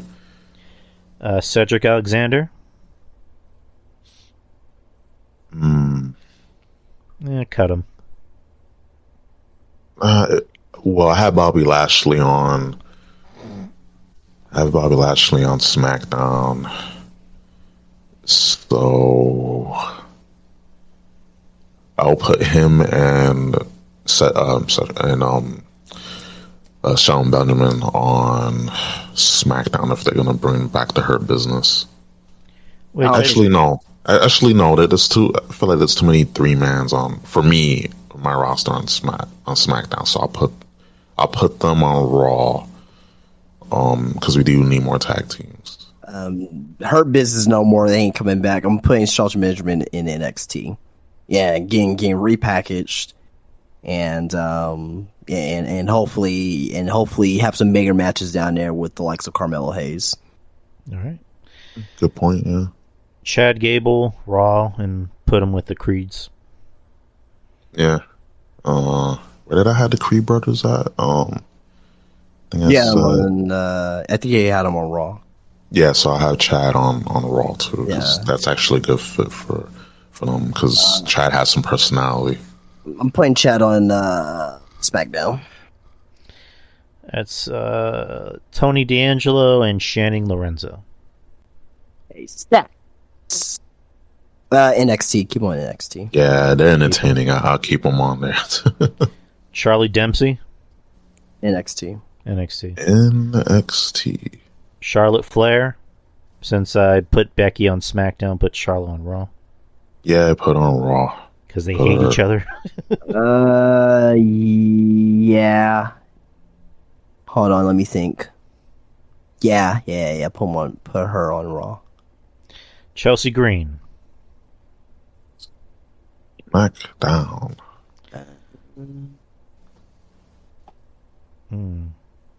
Let me see. I'm trying to think who I have on Raw so far. I'm gonna have her on Raw. All right. I'll do the same, Raw. Cody Rhodes. Wherever Roman isn't. Yes. Where Roman is, you mean?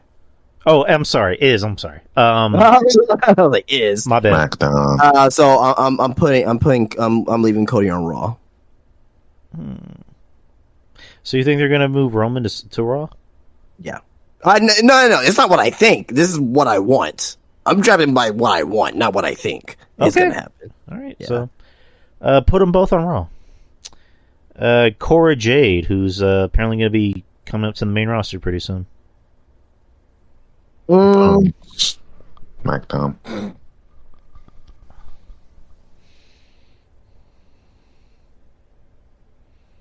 SmackDown. Yes, SmackDown, because her and Braun needs to be together. All right. And I did put Braun on SmackDown. Yeah, so SmackDown. Yeah. Legado del Fantasma, Cruz del Toro, Joaquin, and Escobar. I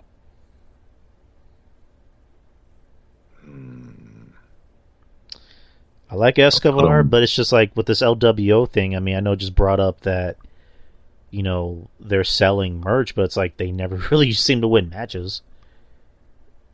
And it's just like, I don't know. I like Escobar. Let me think.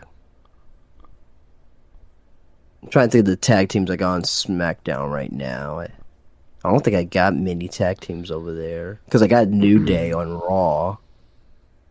So I'm gonna go SmackDown. Yeah, to separate the three main groups. So keep them on SmackDown. SmackDown. Yeah. Yeah. Dabba-Kato. He's on I'm NXT. gonna cut him. Yeah, he sucks. Get rid of him. Cut. Dakota Kai. Bailey's on SmackDown for me. I'm leaving Dakota on Raw. All right. Yeah, keep her on Raw. Yeah. The Judgment Day. Damian Priest, Dominic, Rhea, and Finn. SmackDown. Yeah, SmackDown. Yeah. Damon Kemp. NXT. NXT. There's a lot of NXT names I don't recognize, so I'm not going to bother mentioning them. But, Ruben, go ahead. Yeah, I don't reckon who's this. Hold on.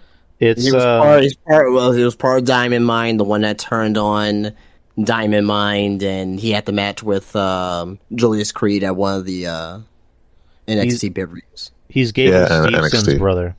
Yeah, Gable Stevenson's brother too. Yeah, that's the biggest one, of course. Yeah. Yeah, and NXT. Yeah. Dana Brooke, cut. Get rid of this bitch Yeah. already. Yeah. Cut. I mean, I don't hate her. I just think she sucks. So bye, bitch. Dexter Loomis. Say SmackDown. I don't hate her. Bye, bitch.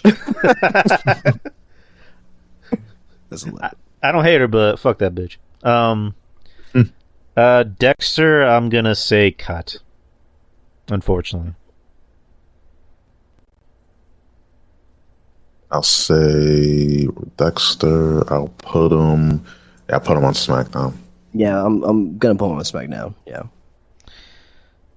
All right. Dijak.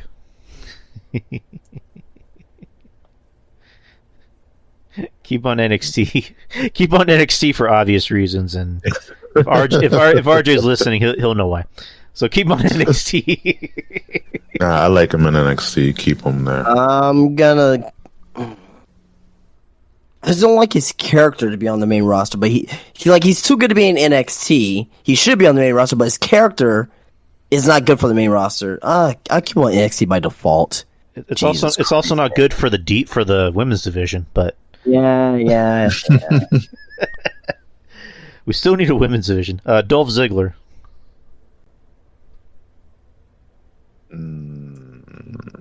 Dolph Ziggler. I will put him on NXT and just keep him there. Yeah, not a bad decision. I'm going to put him on SmackDown. No, I'm sorry. I'm gonna keep. No, I'm sorry. Keep him on Raw. Keep him on Raw. I'll go with Ruben. Put him in NXT. Dragon Lee, he just got there, so NXT. What was that? Cut him. Okay. No, NXT. Yeah. But for the love of God, can someone give him some longer tights? Like, that dude's got some meaty ass legs. Like, Jesus Christ. He looks fine. He looks fine, but it's like when you have a big screen like me, it's kind of hard not to pay attention to his thick ass legs. Well, maybe I have a leg fetish. I don't know. Maybe I do. Ruben. Go ahead.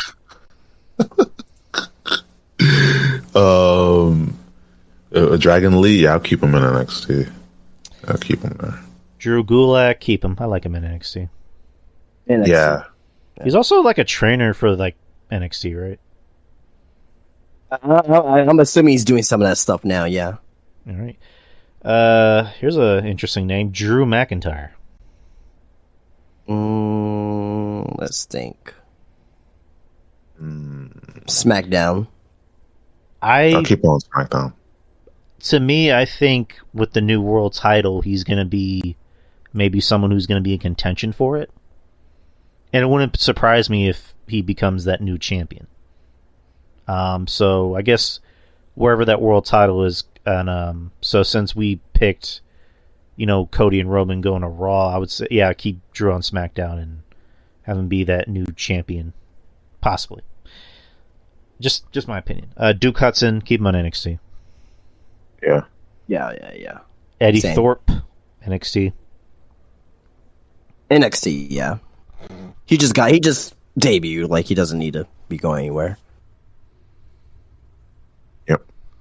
Edge. Keep him on NXT. I'm sorry, you cut out who? Edge. That is a good question.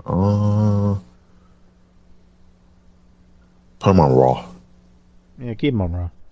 SmackDown. Idris Anafe and Malik Blade from NXT. Keep him on NXT.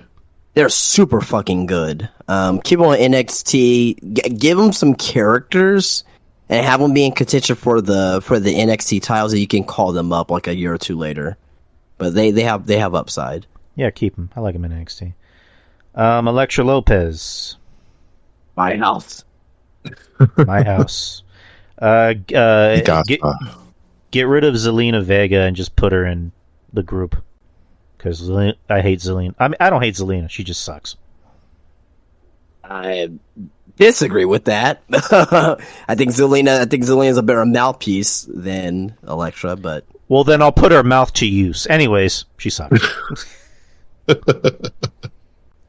her fucking husband's gonna come out and give me my last rites.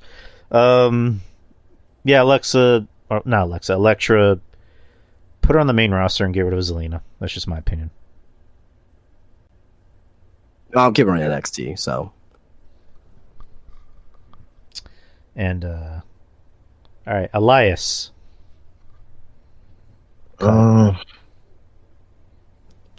Elias. I'll.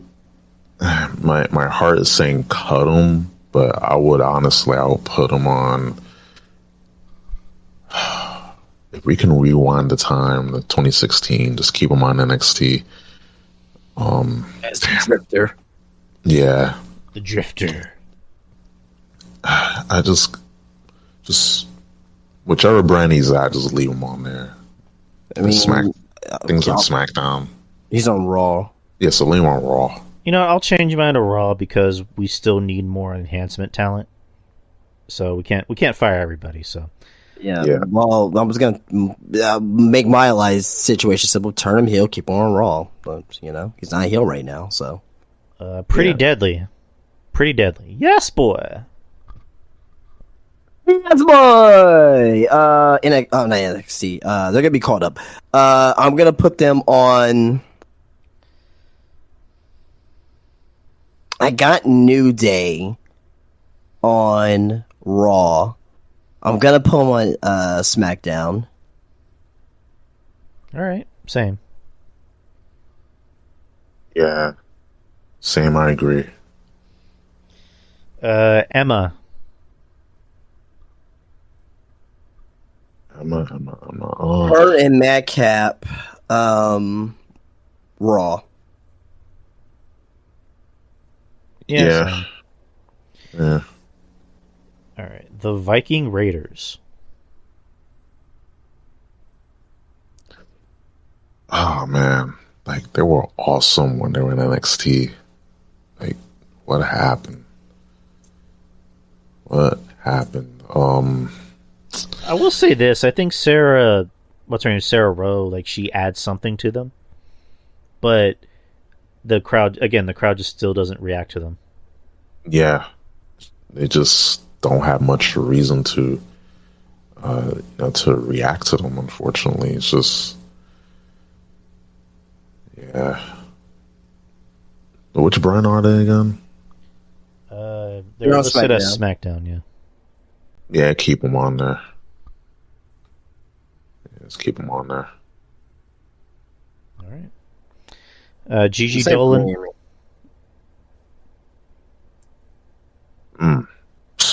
You already know the answer to that. Ruben's house. Ruben's house, Justin's house, my house, and keep her on NXT. Yeah, NXT for sure. Yeah. As much as we love that cake, she's not very good in the ring, so she needs to still improve. And she's still young. I think she's not even 25 yet.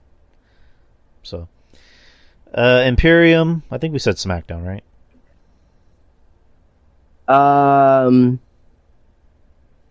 Yes. Yeah, keep them on. Keep all. Because I'm keeping Imperium and Gunther opposite of Roman. Okay. Because I got Bloodline on Raw. All right. Grayson Waller. Grayson. Put him on Raw. Yeah, he may be injured, so I don't even know if he's gonna get drafted or not. So. Oh, he's injured. Oh no. Yeah, he got injured last night, so I don't know how serious it is though. No, okay. Let's see. Io Sky. I got My house. Bailey. I have Bailey on SmackDown, so Io's on Raw. All right. I'll go with that. Yeah. Ilya Dragunov. SmackDown. SmackDown. Yeah, because you have Gunther, you have Sheamus. Yeah. Indy Hartwell, the current NXT Women's Champion. Who got injured last night too as well. That match was awful. Ugh. That wasn't a good match. Yeah, I mean, Yeah. that wasn't good. That's not good to hear. But yeah, I'll keep her on SmackDown though. Keep Indy on SmackDown? Oh, I'm sorry, NXT. My bad. Yeah, keep her on NXT. Yeah, leave her on there. Yeah. Isla Dawn, keep her in NXT. Yeah, her and Alba Fire. Right. Yeah. Those are champions, so Ivy Nile, NXT. Mm-hmm. agree. JD McDonough, NXT. No, SmackDown. Okay. What say you, Ruben? And SmackDown. JC Jane, My House, and keep her in NXT. Yeah, NXT. Yeah. I'm a JC Jane guy. I love JC. I don't know why. Well, I do know why, but yeah. Ruben. My house. Hey, motherfucker, she's mine. She's mine. I guess. I guess just put on SmackDown. All right. The Usos, Jimmy and Jay. Raw. All the bloodlines on Raw for me. All right. For me, I forgot about that. Yeah, all for me, SmackDown, because Fox they're not gonna let go of Roman. Like, that's like the main reason why people watch SmackDown. So we'll keep all of them. Even though Roman doesn't show up. I mean, it's still.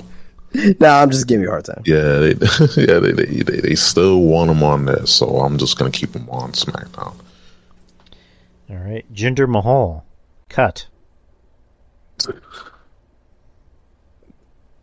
Bye-bye. Yeah, cut him, but keep him backstage as something like. That's something, I don't know what, but Like Don Tony used to call him, Ruben, Jinder my make balls. a producer in like NXT or something. There you go. What do you say, Drew? Remember Don Tony would say, Jinder my balls? Yes. Oh, that's not good. Jilly Strandle got hurt. He's been hurt. Yeah, he fell on somebody's foot. So, anyways, but the next one. But go ahead, Ruben. Stephen A. Smith is fucking unbearable on Twitter right now. You don't say.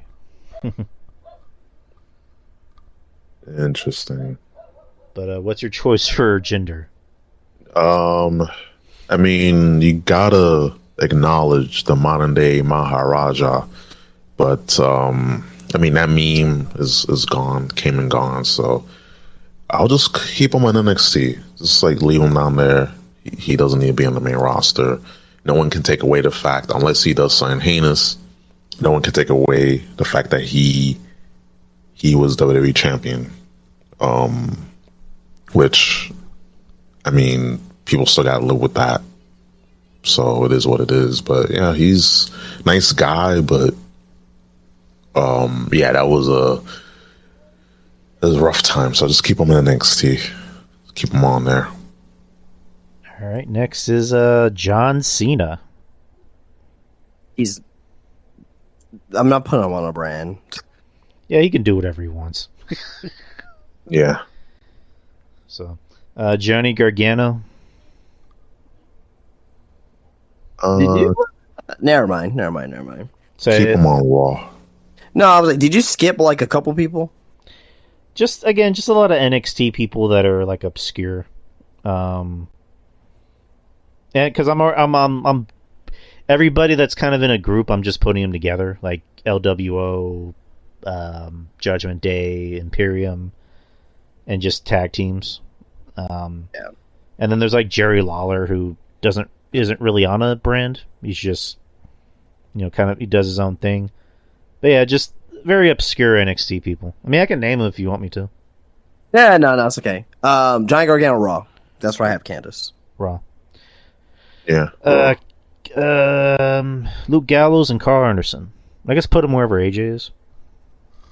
Have him on SmackDown. So I had AJ on SmackDown, yeah. So yeah, put them over there. Karrion Kross. SmackDown. Oh, He needs to be, for me, he needs to be wherever the new title's at. Agreed. yeah, well, I have him on Raw because the new title's on Raw for me. Right. Yeah. And that's our boy Kross. So, Katana Chance and Caden Carter. I will have them on, let me think, Raw. Yeah, put him on Raw. Yeah, I'll go Raw. Let's see. Kevin Owens and Sami Zayn, the current tag team champions. SmackDown. SmackDown. Get him away from the bloodline. Right. Ruben. Yeah. I originally had them on SmackDown with the Bloodline, but I'm like, nah, they're already done. So put them on Raw. All right. LA Knight. Yeah. SmackDown. SmackDown. Yeah. SmackDown. Let's see. Lacey Evans. Death. Huh? Death. Cut.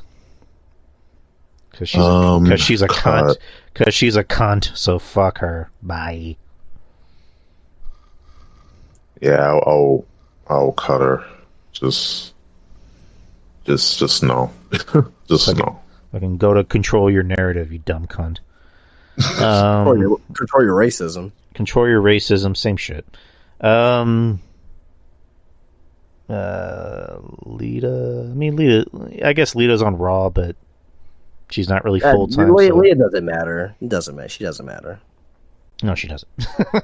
like in the grand scheme of things, like she's not gonna get drafted. Right. It doesn't matter for her. Right. Yeah.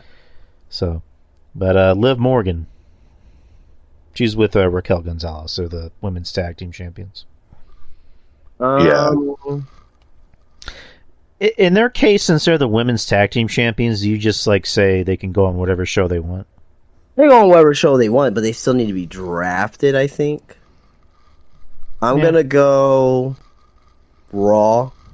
I'll do this. I'm gonna do something a little outside the box. I'm going Raw for Liv, SmackDown for Raquel.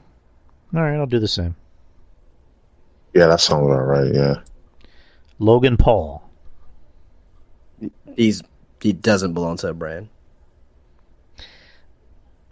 Yeah, I guess I guess like with Brock Lesnar, with He doesn't Logan need Paul. a brand. He doesn't need a brand. Yeah, I kind of disagree. Because like I know because Logan's a celebrity, maybe that kind of fits into it. But like with someone like a Brock or a Cena, it would make more sense because like they're not really tied to a show. Whereas like I guess it would make more sense for Brock to just show up on SmackDown whatever he wanted, or same thing with Cena. But with like Logan Paul, I don't know. Like I can picture them saying he belongs on Raw because Raw's the flagship show. Or considered the flagship show, so or maybe Fox because Fox, is in bed with MMA, UFC, and boxing. So I don't know. Maybe wherever the new title goes. So we'll see. But I'm gonna go with Raw. Lola Vice. Ooh. My house. My house.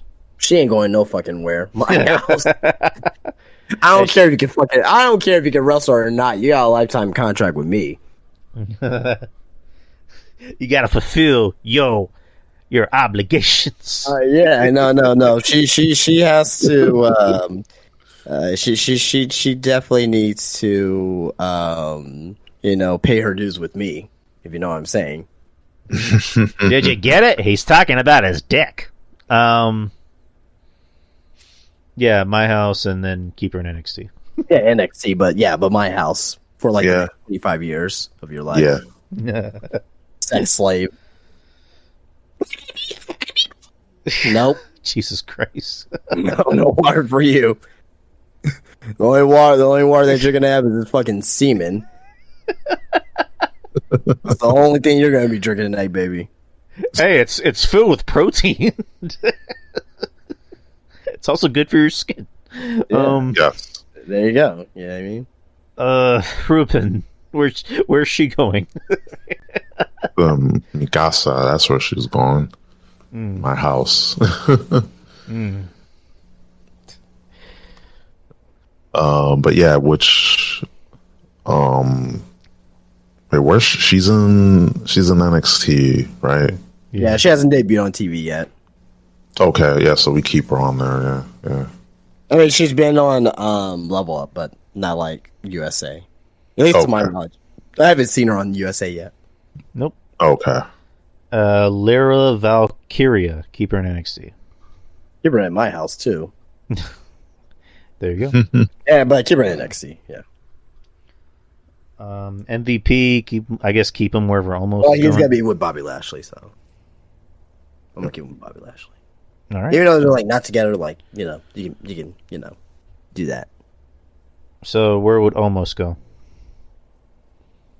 Fuck if I know. I don't give a fuck. I'll cut him. No, I won't cut almost. Almost I will have on Raw. All right. That's where I'll have him. All right. Masse. So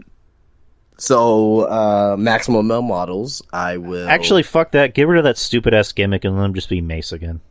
Give him a better gimmick. Then what the hell is he gonna do by himself?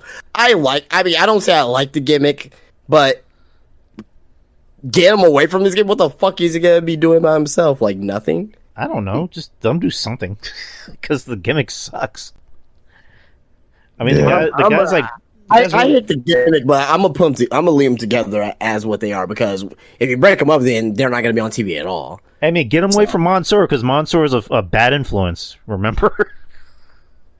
Oh yeah, there you go. Fucking Mr. 9/11. He destroyed Ruben's city. You know what? This is what I will do. I'll keep them together, put them back on NXT, and do a repackage or something. All right. Yeah. I would just repackage them. Because it's just the whole Maximum Male Models thing. It's just a dead gimmick walking, you know? Right. Let's see who's next. Matt Riddle. SmackDown. Where do I have him? Keep on Raw. SmackDown, but kind of like Dragon League. Can he get him some like longer tights? Yeah, these new Johns, I don't know what the fuck these are. I mean, it's like, again, I know our minds always are in the gutter. I've seen Matt Riddle's cock, not against my own wishes. I've seen his cock. I have not. I don't know, but like the fact that he's wearing these tiny tights, I'm like, no, we don't need that shit coming out. So wear some longer tights, dude. But yeah, keep SmackDown. Michin, Yim. I'm sorry. Mia Yim. I will put her on SmackDown. Yeah, I put on SmackDown. Let's see, Mustafa Ali.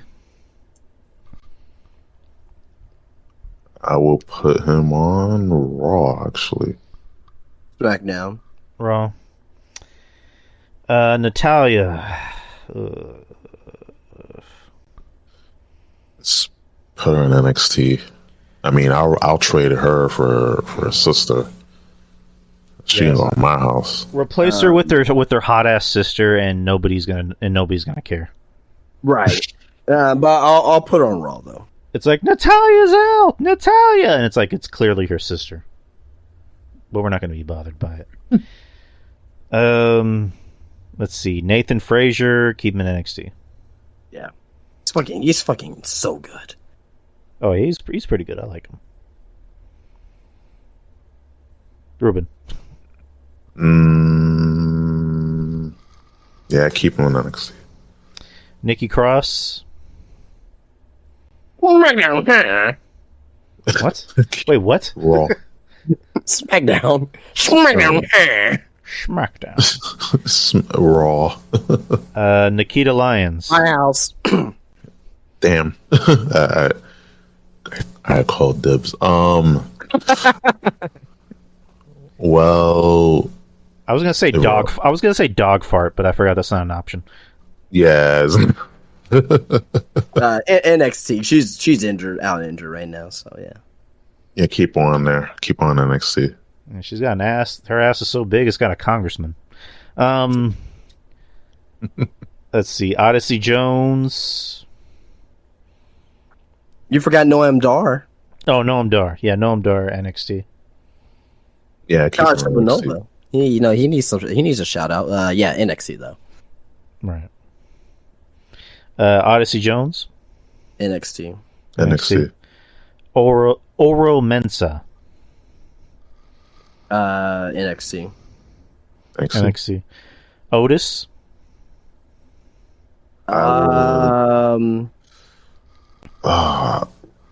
Wherever I had Gable. I had Gable on SmackDown. So yeah, SmackDown for Otis. All right. Yeah, well, I have him on SmackDown as well. I'll go with that. Pat McAfee. Put him back on SmackDown with Michael Cole. Yes. Yeah, where Michael Cole's at? Yeah, because I don't like Wade and Cole personally. I mean, because it's not that I don't like Wade, but it's just they don't fit well together. Because they feel like they're talking at each other instead of talking to each other. Yep. So, let's see. Well, Paul Heyman's going to go wherever the bloodline goes. Piper Niven. Raw. Oh, yeah, Raw. Oh, Raw. Quincy Elliott cut. You Fucking suck. death. Sorry. Sucks. Yeah, just cut. It's just another Goldust Viscera gimmick. Just It's something. Except Viscera and Goldust were actually over. true. The world's largest love machine, Viscera. R-Truth. He's gonna have a job for life. Yeah, I will NXT as a producer. All right. Ruben. Yeah. All right. I mean, he's gonna be employed forever. So, Shit, he's gonna be rapping at Vince's funeral. I mean, don't say forever because we said the same thing about fucking like a lot of people, and true.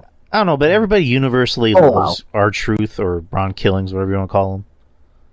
So I don't know. Like, if you can make Vince laugh, I just made the joke of like he's gonna be rapping at Vince's funeral probably. if you're down with Vince being dead, say what's up. You just hear like two people, "What's up?" Woo! He's like, "L.A., California." This is Greenwich, Connecticut, and you're at a funeral, Ron. My bad. Randy Orton. SmackDown. Raw for me. Same. Rey Mysterio. I got Judgment Day on SmackDown. I'm putting Ray on Raw. Get him away from his son. All right, I'll go with that. I put him on SmackDown. Rick Boogs. I like Rick Boogs. Yeah, I like him too. Keep him on Raw. Put on SmackDown. Raw. I keep him on Raw. Bobby Roode. Damn. SmackDown? Put him on NXT. Yeah, I'm going SmackDown. Yeah, put him on NXT. Have him work with the younger guys. This is an interesting name. Ronda Rousey. I don't know how much longer is on her contract. And she does not want to be there. So I'm going to say, for her sake, cut her. I'm gonna squeeze every dollar out of this bitch, so Yeah. let me see. I will leave her on SmackDown. All right.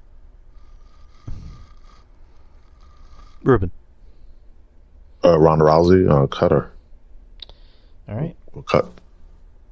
Yeah. Roxanne Perez. NXT.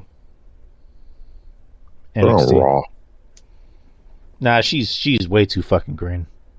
I love her, but she's way too green. So keep her on NXT, in my opinion. Let's see who's next.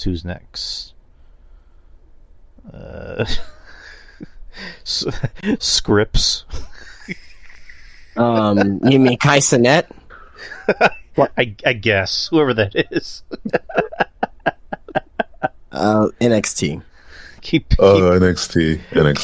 keep an NXT. Keep him away from Shane Thorne. That's our concern.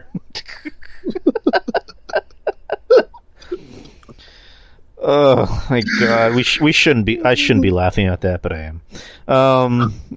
Seth freaking Rollins. SmackDown. I'm gonna say Raw, or I guess wherever the new title is going. The new title for me is SmackDown. Yeah. No, all right, SmackDown. Shanky. Oh, right. No, Ruben. What were we gonna say? But stuff, Raw. All right, The Shanky. new title for me on Raw, yeah. Right. All right. Then Shanky, cut him. Yeah. Yeah, cut him. I'm putting him on NXT. Yeah. Shayna Baszler. Raw. SmackDown. Raw. Yeah, I'll go with Raw. We already talked about Sheamus, Shelton Benjamin, Shinsuke Nakamura. I'm sorry. SmackDown. SmackDown, huh?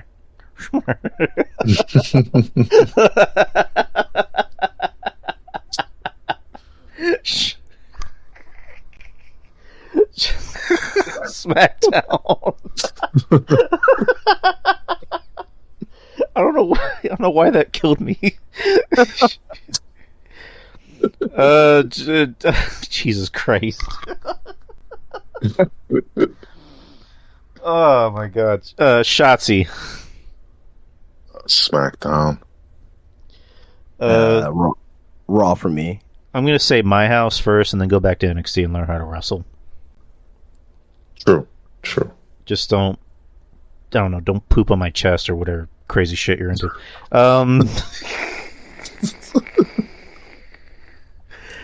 Sol Roca, keep her in NXT. Yeah. NXT. Yeah. And she's good. I like her. Sonya Deville. SmackDown. Yeah, keep on SmackDown. Same. Tamina. What is Mina? Send her to Mish's house. She's gonna have a job forever. Yeah. Sam Punk's house apparently. Shit. I'll keep her on Raw. All right, hear me out. Oh god.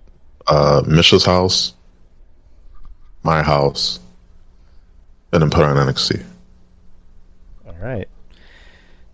I'll just agree with everything everyone said. Let's see. Tatum Paxley. My house. My house. NXT. No. My house. Damn. My house. The Miz. Another guy's gonna have a job for life. Raw. Yeah, I guess Raw. Yeah. Tegan Knox. My house, but she'll reject my penis. So, Yeah, penis makes her want to throw up. Penis makes her want to throw up, Justin. yeah, it's a shame. But keep her on. No, not keep her, but put her on Raw Like, she hates penis so much she gave it up for Lent. for life. For life. For life. Ruben. SmackDown. All right. Tiffany Stratton. Keep her on NXT. My house. My house, Keep and on she'll probably beat my ass because she's like buff as fuck. But I don't care. Just beat me into oblivion. I mean, It's she's all not, worth it. I mean, she's not Jordan Grace buff, but she's buff. But yeah, keep her on NXT. Yeah, keep her. NXT. She needs about one more year, I think. Yeah, that's fair. Tommaso Ciampa. Have Gargano on Raw. Yeah, I'm gonna keep him on Raw. Yep, Raw. All right. Triple H. Cut him. I'm playing. He's gonna cut us. Shit. Banished to ROH. No, but never mind. Let's skip that one. Tyler Bate. Big strong boy. SmackDown. SmackDown. He's been Ray for a couple years now. He's really. I'll put it this way. He's what I always wanted Adam Cole to be. So, yeah, SmackDown. Let's see. Valentina Feroz. NXT. My house first in NXT. My house and then NXT. Yep. Anna saying taller. Yeah, taller and better. Veer. And then who? Tyler Bate? Aren't they the same size? I mean, height wise, at least, you know. Oh, I mean, Tyler Bate. Tyler Bate's short as shit. I mean, Tyler Bate's actually in shape. He can actually grow muscles. Yeah, but no, we were talking about height. I think Adam Cole's taller than Tyler Bate. Even though Tyler Bate, he looks more like a wrestler though. But you know. Yeah. Let's see, Veer. Wait, you're missing. You forgot someone. Who? You forgot someone that has won every single title in the history of not only WWE but all wrestling. Yep, you forgot. He's undefeated. Undefeated. You forgot him. You forgot him, man. Who? Vacant. Vacant. Where are you gonna put vacant? Vacant can go wherever the fuck they want. Vacant's everywhere apparently. So you know, Vacant's been running wild since 2007 after he killed his wife and kid. Oh, I'm sorry. Jesus Christ, man. Allegedly killed his wife and kid. He has a family. He's got a family. God damn it! And then he killed them. Anyways. No. Veer. Veer and Sangha. NXT. I like Veer too. Like I always said this about Veer. Like the way that they portray him on TV, they should portray him more ways on like social media. On social media, like have you seen how this guy dresses? He has the best style probably anybody in WWE. Even better than Seth Rollins. I can dress his ass off. Oh hell yeah! I seen his suits, just the way he carries himself. I'm like, why they not doing this? Like, easy. The way that people get over is how people can relate to a character. Yeah. If you have him, dressing up nice, sharp, very dashing, people will like him. He'll get over. But I don't know. They just have that disconnect, because he will definitely be over if the way that he's portrayed outside of wrestling. But I like him, so I'll keep him in NXT. Keep him. Vince McMahon. There's money coming, goddammit! Can you just imagine Hunter just being like, ugh, why won't he die already? He probably thinks that sometimes. God, strike him down while he's still here. This is supposed to be my company, goddammit. He texts Hunter like, "Oh, my heart, I can't breathe." And he texts him like 3 minutes later, like, "Oh God, it was just that Philly cheesesteak I had earlier." I'm okay. I just imagine Death just like sitting behind him like every waking moment, and anytime he hears like a groan, you just see Death reading the paper and just puts the paper down and goes, "Hmm," and then Vince just goes, he's like, "Oh fuck, still alive." Fucking hell, man. I mean, we want him to be cut, but it's it's never gonna happen. Vince is forever eternal. Yep. Unfortunately, but Justin's favorite, Von Wagner. Oh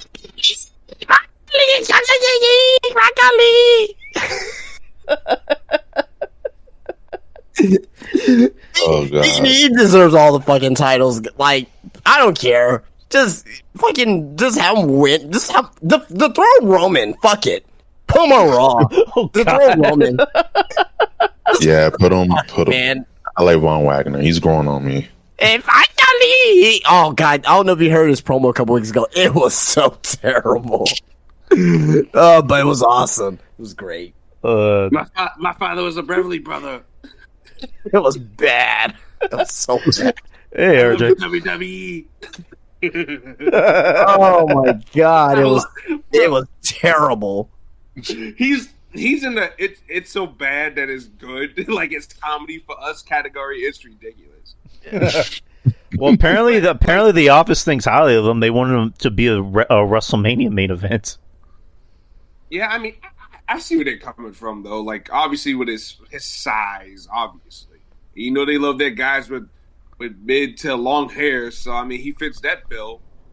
I just think he would be better off if they put him in a mask or something, and just let somebody cut promo for him. But Von Wagner, I'm in all seriousness, I'm keeping on NXT for a while. Yeah, no, I mean, obviously, I wouldn't call him up anytime soon. Yeah, keep him in NXT because he has a lot of work to do. And I don't think, he's got to find a way to cut better promos if that's even possible. Jesus Christ. No, his promos are perfect. It's perfect. Don't change a damn thing, please. When you put it like that, for comedic purposes, yeah, let Robert Stone do all the talking. Jesus Christ. Hey, can I ask you guys this real quick? Yeah, go for it. Because me and Monty was talking about this a little bit yesterday. I think it would be... What do you guys think about the Performance Center just not training everybody to be wrestlers, but maybe even training certain people to be managers from now on, too? Because it's a lost art in wrestling. We need more managers. Not everybody's going to hack it as a wrestler. So why not try to breed some managers, too? That's not bad. What do you guys think about that? I 100% agree with you, but Vince McMahon doesn't agree with managers. Which is completely stupid. And then he wonders why certain people doesn't get over and he loses his shit. So right. Like, come on, man. Like, you're going to save yourself a lot of headache, a lot of problems. Because, okay, let's just say if he calls up Von Wagner tomorrow, right? If Von Wagner bombs out on the mic, shows no charisma, doesn't have anybody to really back him up and make him look like he's the big deal that he's quote-unquote supposed to be, right?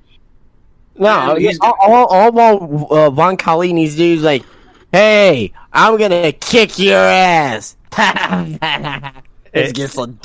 Just gets depth science from the crowd. Oh man, that'll get a major pop out of me. Just do that. Oh my God! Like I don't care. I don't care if no one else likes him. I don't care if no one else likes him. As long as he's doing what I like, that's all that fucking matters to me. Shows up a Raw on Tuesday. Yeah. It's Monday, Vaughn. It's Monday, Vaughn. Come Monday. Oh, that sounds disgusting. So you wanted to be what Sid Vicious was doing on Nitro when he got the promo wrong and Kevin Nash and Scott Hall were just laughing in the ring. Not necessarily that. Like I don't want him to be like a brutally idiot. Like because I mean, like he can be like a smart guy, like in real life or whatnot. But like, he doesn't come off as it, and he sounds like shit, man. He comes off too cavemanish, which is why it's amazing. Caveman. Me, Von Kali. Oh my god, he's the best. He's simply the fucking best. Man. Like WWE does a show in Germany. He goes, "I cannot, in good faith, come out to the ring if the wall that divides Germany is still up." It's fucking great, man. Oh god! Just give him all. But seriously, just need to throw Roman. Like, Jesus Christ! That's the guy right there. Like that's the guy. Like it has to be like some like random fucking asshole like Von Kali. You know what I mean? Justin just wants to watch the world burn. Oh my god! Can you imagine just like what the fuck is this? Like fuck WWE. And I'm sitting there just like celebrating like Kali. You know what I mean? And Great Kali comes out and they celebrate together, father and son. Yeah, amazing. My son. No.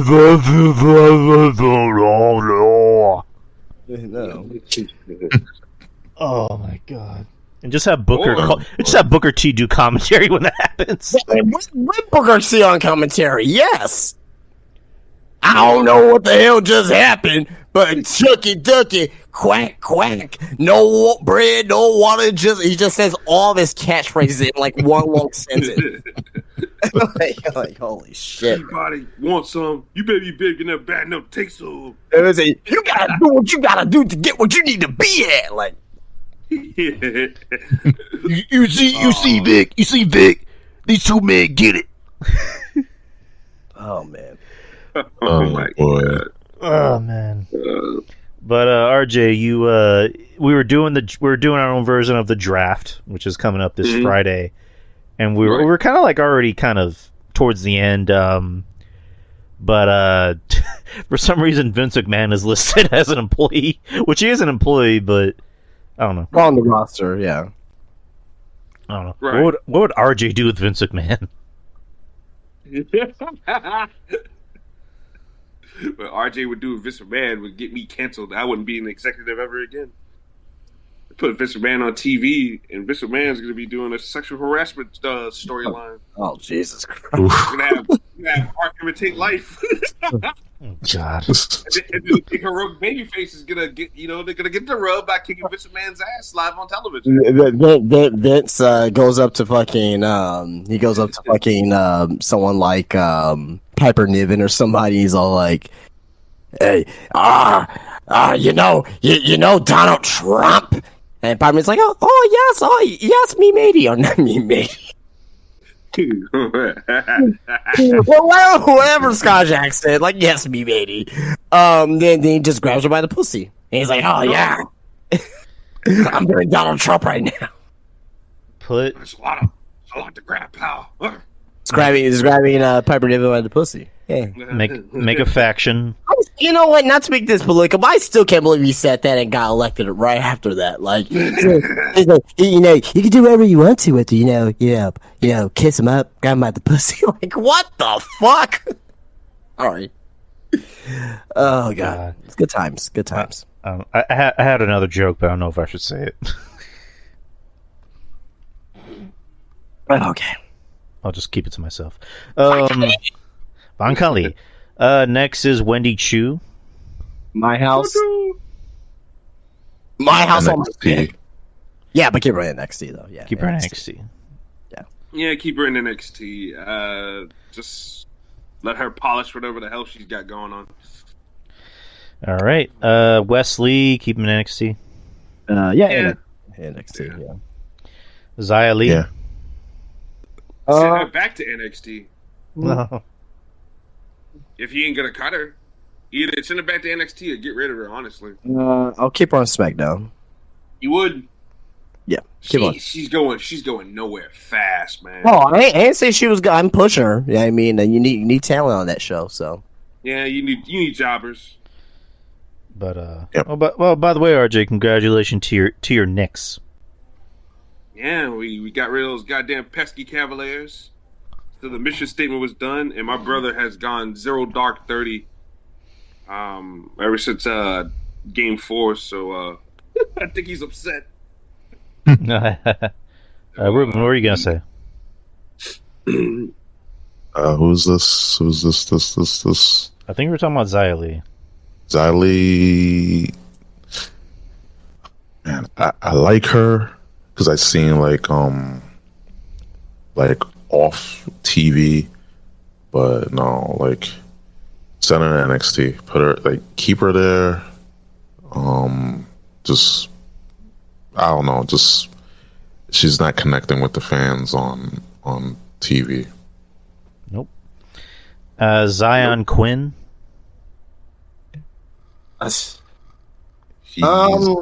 He's part of the Legato, right?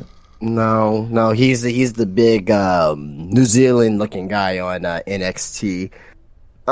Keep him on there. Keep him on NXT then.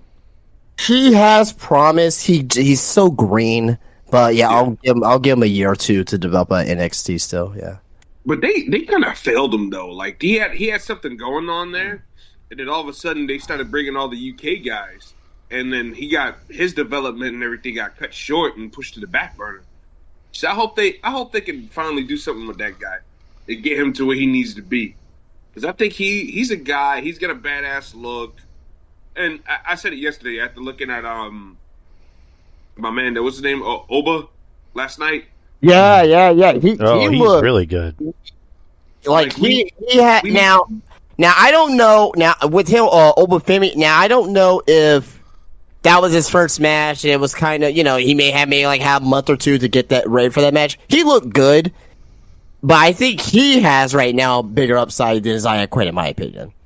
Right. I mean, definitely. But my whole point was going to be, we need more beasts in wrestling. Right. That was going to be my whole bottom line. And I think Zion Quinn could be that, but he's got to sharpen up his skills. He's got to, but they also got to let him develop on TV too.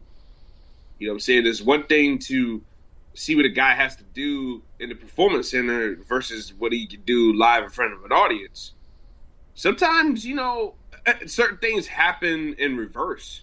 You may not look that great in practice, quote unquote, but when you're live out there underneath the pressure and underneath the lights, you might bust your ass and put on an unbelievable performance. So, I don't know. Certain things turn weirdly for others.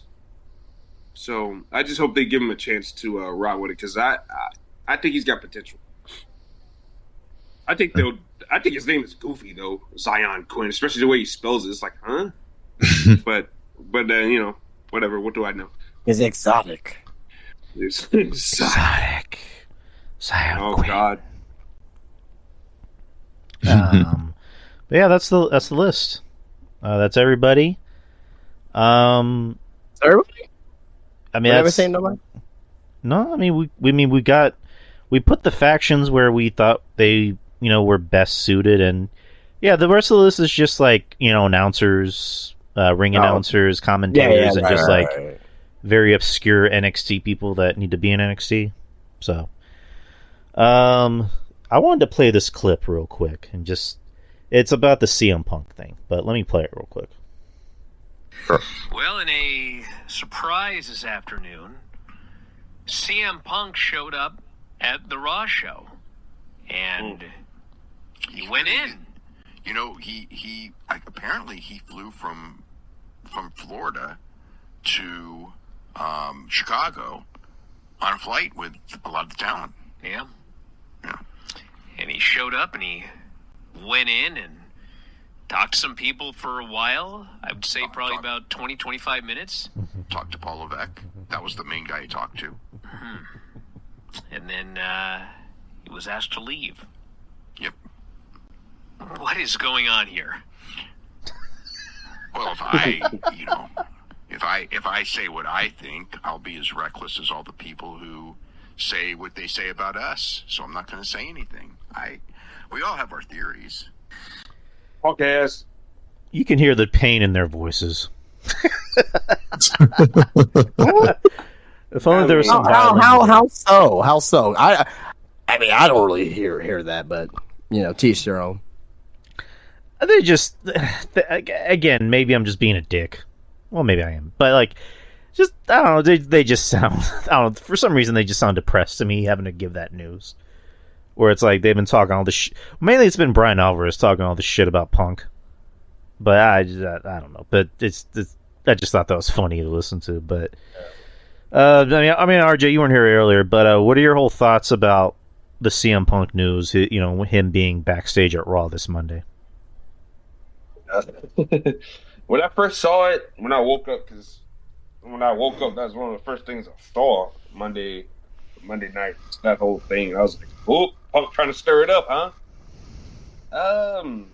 But as I found out certain other details, it's like, okay, maybe Punk wanted to make amends, maybe try to clear his head from past.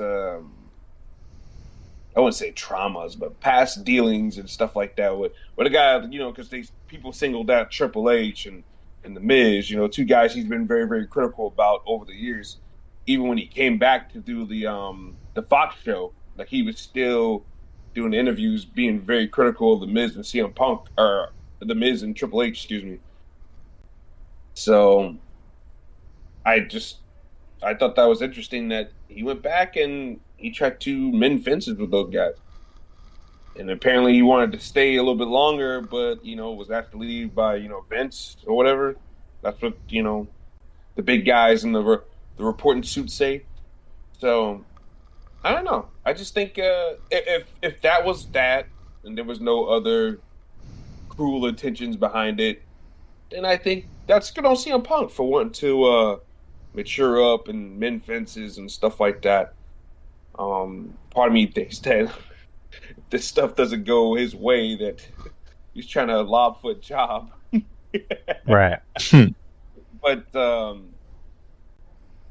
maybe it's a publicity stunt to give AEW some more publicity. Who knows? But I guess only time will tell. But I think initially looking at it for what it is right now, I think it was a good move for Punk to kind of want to mend fences and stuff like that. But also AEW, if they really wanted to be petty, they could really try to maybe sue WWE for contract tampering again. They could have a little bit more of a stronger case. I don't blame Vince McMahon for wanting them to get out of there. Yeah. Which I don't think they would be able to because, like you just said, Vince told him to leave because he didn't want another lawsuit, just like we just mentioned earlier. Yeah, good Lord. And also, Punk can just come in and be like, my intention wasn't to get a job. It was just to see some friends. And, Vince told me to leave because he, was under contract with another company. So, yeah. Which is smart. So that brings me up with this. So, why would AEW want to sue WWE because of Punk being there? And not sue WWE when Ricky Starks show up at the Royal Rumble. I guess because Punk's a bigger name. If I have to guess. But talent's a talent, though. Doesn't matter who it is. That's the way I look at it, at least. Right. I don't know. I mean, it's a good question.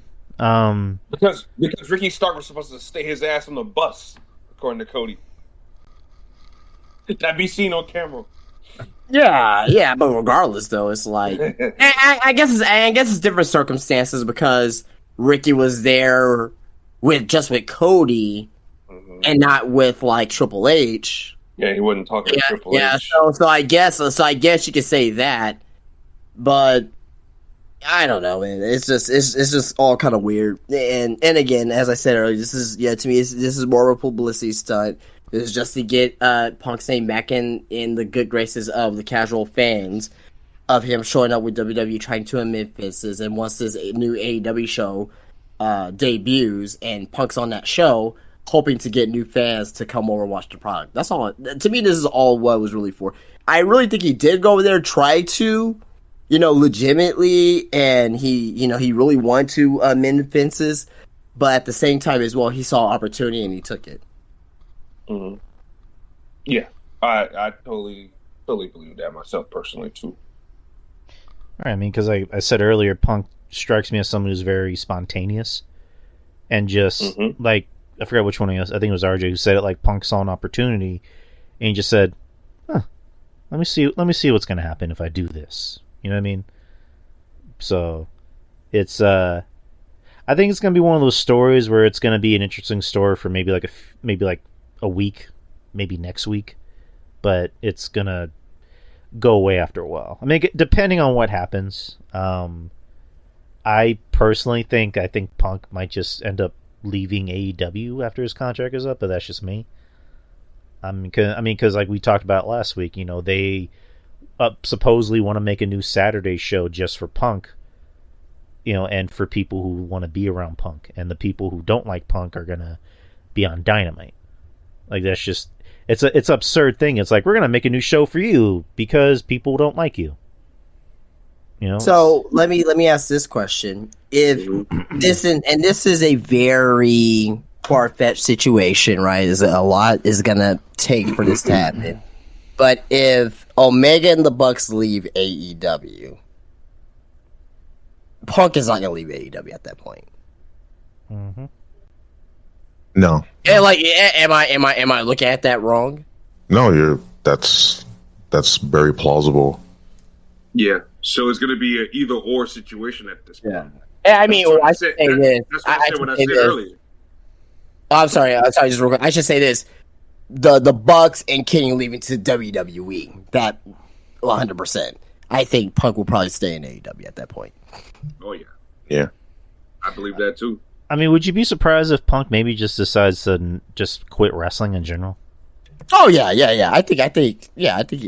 I think if he leaves, whenever his contract's up, it's gonna be one of two things: either it goes back to WWE, maybe for a very part-time deal, nothing full-time, maybe the Brock Lesnar schedule, right? And maybe wrestle twice a year. I would say an Edge schedule, but maybe it's the same thing. I don't know, but go ahead. Whatever, Edge, Lesnar, nothing full-time. How about that? Right. But I agree with that. Yeah, or he's just going to retire completely. Maybe on a WWE Legends contract, and nothing for in ring. But yeah, it's gonna be one or the other. And also, I can see him also doing this too. I can also see him doing some commentary too. Right. Yeah, I can see him doing that. What's it, WWE? Yeah. Because, his boy Chael's son and, that whole thing. So I can definitely see him maybe tapping into that if they allow him the opportunity. And if he wants to do it, obviously. Right. I don't know where he will fit, though. Because Corey Graves ain't going nowhere. We'll put him with Corey. Yeah, put him with Corey and get rid of Kevin. Everybody hates Kevin, right? No, who's going to lead the show? No, I don't want to see that. Punk? No, Punk, shit. Well, Punk. Corey. Welcome to WWE. And CM Punk. No. Well, I mean, Corey's Corey's the heel announcer. Punk is the fair, babyface announcer. You need a play-by-play guy. Punk's not a play-by-play guy. Yeah, yes, he is. Yes, he is. No. I solely disagree. He's color. No. I think he's really good. Like that short time when he was on commentary. But he was color. He wasn't leading the matches, the broadcast. I don't know. Again, just my opinion. I think put him with Corey. I think he can maybe rub off on Corey and make Corey seem less. Not to say that Corey's bad. I just think Corey's he's been worn out too much. Because they have that dude doing a lot. But I don't know. I mean, that's just me. I mean, we don't know what Punk's gonna do. We don't know what he's thinking. I mean, we don't know. Maybe the meeting with Jericho and Tony went well. I mean, obviously the reuniting with WWE went well. Yeah, right. So I don't know. I mean, I don't know. Maybe Punk, when he went back, is like, maybe I might want to go back. I don't know. But time will tell. A lot can happen in, a year or whenever his contract is supposed to run up. But we will see. There's really no other news. But I forgot to ask RJ, what do you think about the new World Championship belt? I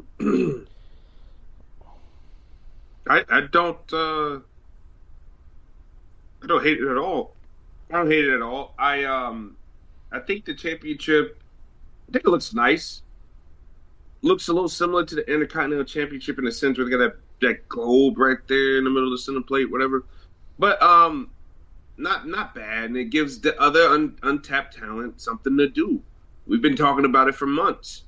You got guys like Bobby Lashley, Seth Rollins, and then you got people who is even on the shelf right now that we're not even thinking, all toiling around, not doing much in stupid, meaningless feuds. I mean, Seth Rollins gets dabbed in the middle with Omos out of nowhere. Oh. So, and I like Omos and everything like that, but come on, like Seth Rollins getting slapped down. He's got to find out about the match, in the middle of SmackDown, just like all of us, because in the middle of fucking Becky Lynch. Well, it's in the middle of Becky Lynch. Yeah, right in the middle of her. Right in the middle of giving her a Friday night SmackDown. So he's gonna find out, just like everybody else about this damn match. So I think it's a good idea. I've been wanting it for years. I was against putting the titles together because I'm like, once again, you're putting all the eggs in the Roman Reigns basket. Nobody else gets a shot. Nobody gets a chance. He's part-time to make it even worse. And so, how is anybody supposed to advance and progress with their career? Especially when you got a guy like Bobby Lashley and a guy like Seth Rollins who are both over right now. Whether you think it's because of the song in Seth Rollins' case, or whether you think it's, by luck from, Bobby Lashley's stance. But these guys are over, man. And you got to give them something else to do besides fighting Austin Theory and toiling around having meaningless matches. So I think this is a great idea. The belt, tribute to Big Gold, modernized it a little bit. I got no complaints with it whatsoever, man. I really don't. All right, and then just going back to what I was saying earlier, there's, of course, people complaining, but I'm surprised they weren't looking at the bigger picture of what this belt's supposed to be. It's like you just said, RJ, it's going to give other guys that should be in the main event title picture, guys like Drew, guys like Seth, Bobby, this can do something for Cross. This gives them that opportunity, because, all the eggs are in the Roman Reigns basket. That's not so much the case anymore. So you have different, elites, so to speak, for two different titles, and people were just they're assuming Cody's going to win it, which is just like, I don't see why people would think that. I mean, for all we know, even acknowledge the belt the other night, right? I mean, Cody's whole thing could be like, with all due respect to that title, I'm finishing the story by, winning the WWE title, something my dad never had. So that's his whole thing. He wants to finish the story with Roman. He's not going to let that go. And I don't think Roman's going to let Cody go. But yeah, I mean, people just aren't seeing the bigger picture. And Matt Coon, who I usually like, I had to mute him because he just was going off on this whole thing with the two titles. And it's like, you're clearly missing the bigger picture, dude. So, but again, this is just our opinions. Yeah, man. Because people are like, oh, well, they got 3 titles now. Well, I said that. Yeah, but the thing is when and if Cody beats Roman Reigns, we all know he's probably gonna get his own title too, right? Yep, and we said that too earlier. Yeah. So though, I mean, that whole 3 belt notion is gonna be dead as soon as it, really gets kicked up. We barely see Roman Reigns enough as it is. My thing is, we got to drag and suffer through SummerSlam. I'm good with that because it's SummerSlam. But I just think that 3 belt notion is going to be dead really soon. So,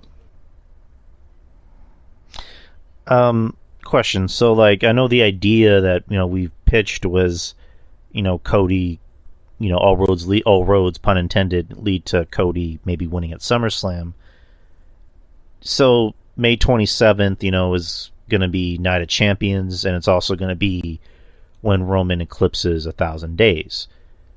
Do y'all think that they might just have Cody win it at Night of Champions? No.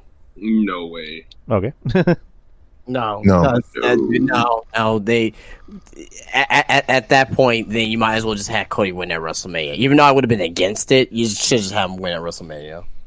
Okay. Right. Because the point of Cody losing is two things: one, for Roman to get to 1,000 days, and two, for Cody to have a little bit of struggle before he wins that title. So. Yep. All right. I mean, just, again, that's not what I think should happen, because the whole point of the pay-per-view now is to introduce this new title. So if you have, unfortunately. Oh God. I mean, if you were to have Cody win it at Night of Champions, that would kind of overshadow the new belt that they're trying to push. Yes. So I agree with that. I mean, you can just have Roman come out and just talk his shit and be like, 1,000 days as champion, acknowledge me, just do that. Just do that for the crowd, and maybe you can have Cody come out and set something up, like, congrats, champ, but, I'll see you down the road, whatever. But get your hands on your knees and suck my balls. Wait, what? All of this. Acknowledge my dick. I don't know. I always say when they make that show TVMA, you're just gonna have the Usos and the Bloodline just start talking all this shit. Shit, so it's cool already, because I'll be hearing them mic'd up. Just have Roman come out and be like, "Where all my bitches at? Acknowledge me." So it's cool.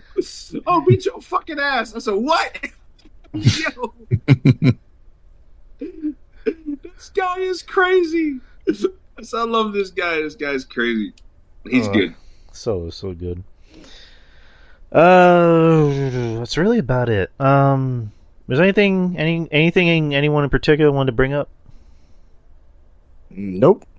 I'm good. Yeah, no, I'm good over here, man. I mean, I just literally got up not too long ago. So, right. My wheels are still turning right now, so I don't have anything off the top of my head. All right. Sounds like a plan.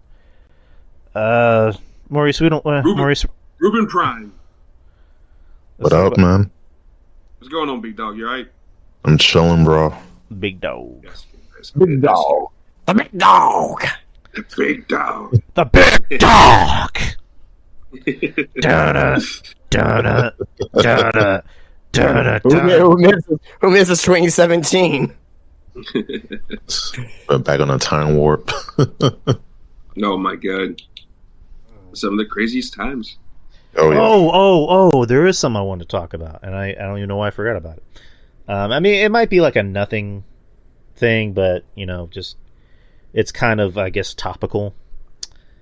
So MJF tweeted and deleted the following tweet. The more wrestling fans become bloodthirsty for these dangerous feats in the ring, the more the wrestlers will hurt themselves trying to curry fans' favor. Wrestlers, the fans don't understand that at any given point, we can be paralyzed from the neck down or even die from a maneuver as simple as a body slam. By the way, fans, reading this, body slams hurt. Every move hurts. They will keep moving the goalposts of what they deem is quote-unquote good. So before you do something stupid, consider this. Their tweet about quote-unquote banker gonna pay for your medical bills. Do the right thing. Go in the ring with the intention of winning the match and leave the ring the same way you entered it. Get the winner's purse and get out. And he deleted that tweet. Mm-hmm. Yep.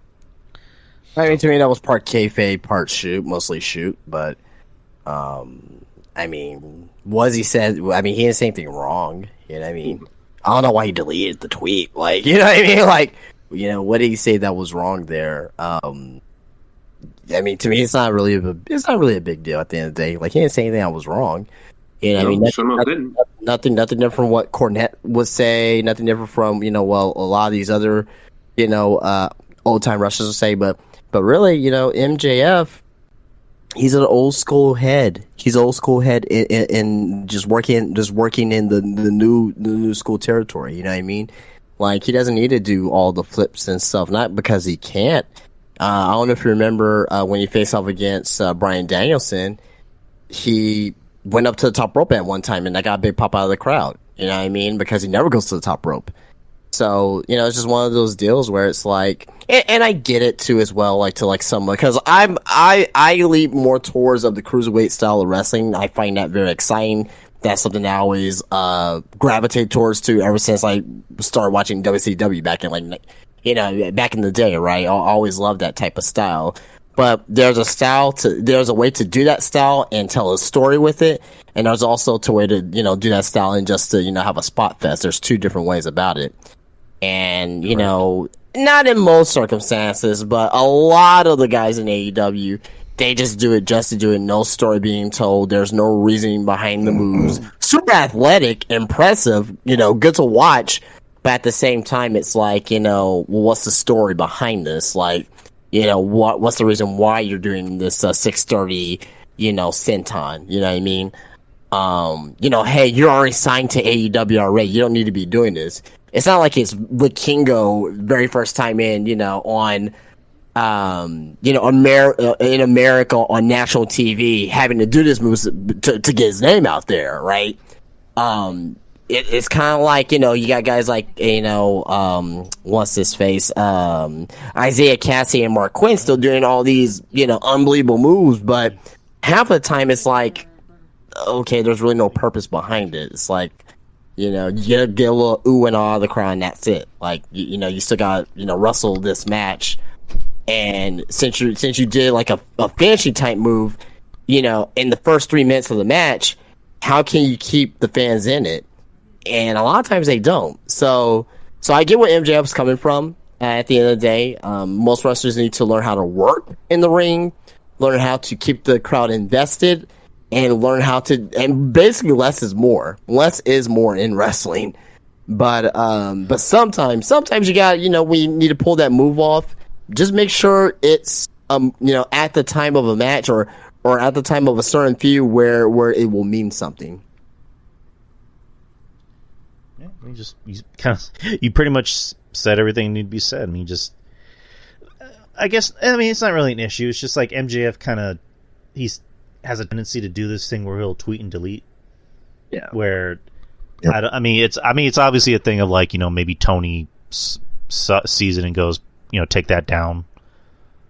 Which I don't see why he would need to, because it's not like he's saying anything that's like overly offensive or mean-spirited. But maybe he was speaking with some sense. Right? Maybe again, it's just. I think I said it's to Draper, where it's just like again, the company's run by a Mark, and there's a bunch of Marks in the locker room. No, not just a Mark, a fucking Mark. A fucking Mark. You fucking Mark. Mark. But people are gonna get their feelings hurt. They're gonna get mad, and they're gonna cry to Tony. So that's why. Man, the Heat are not dying from this game. Jesus Christ. Just a bunch of Marks.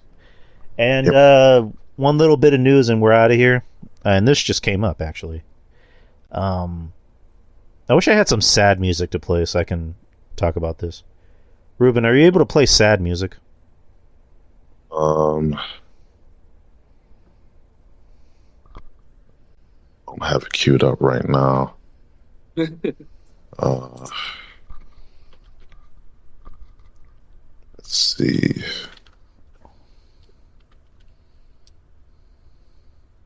No copyright, because we're not about being copyrighted here.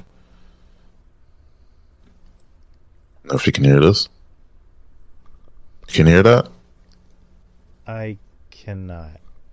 You cannot. Hold on. Let me see if I can try something real quick.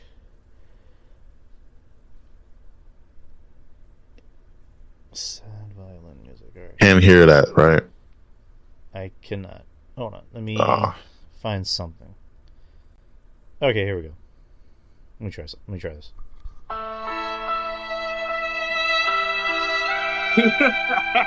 Okay. So y'all can definitely hear that. Okay. Yeah, we can hear that. All right, let me turn it down real quick just so it doesn't get too loud. All right. I have some very sad news, people. Oh,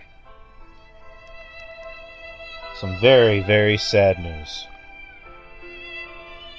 AEW Dark Elevation has ended. oh, that's fucking good music. That's good news. From wrestling headlines, AEW has apparently ended their weekly Dark Elevation series. I can drink to that. Oh, man. Let me get a shot of vodka. Hold on. Oh, man. What will I ever do? How am I supposed to masturbate to a sky blue match now? How am I supposed to know that a mediocre wrestler that looks like another pale white guy with no personality and a jacket had an undefeated streak on their show? Oh God, how can I live?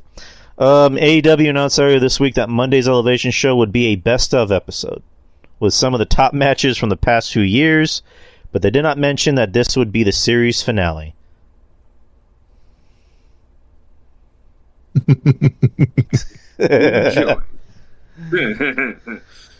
Oh man. Oh God. Oh man, the Heat came back. It's good. I want the heat. It's 113. It's 113 with 120 to go.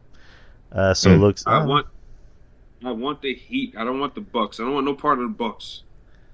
Yeah, well, the Bucks Give me are like Jimmy Butler. playoff Jimmy.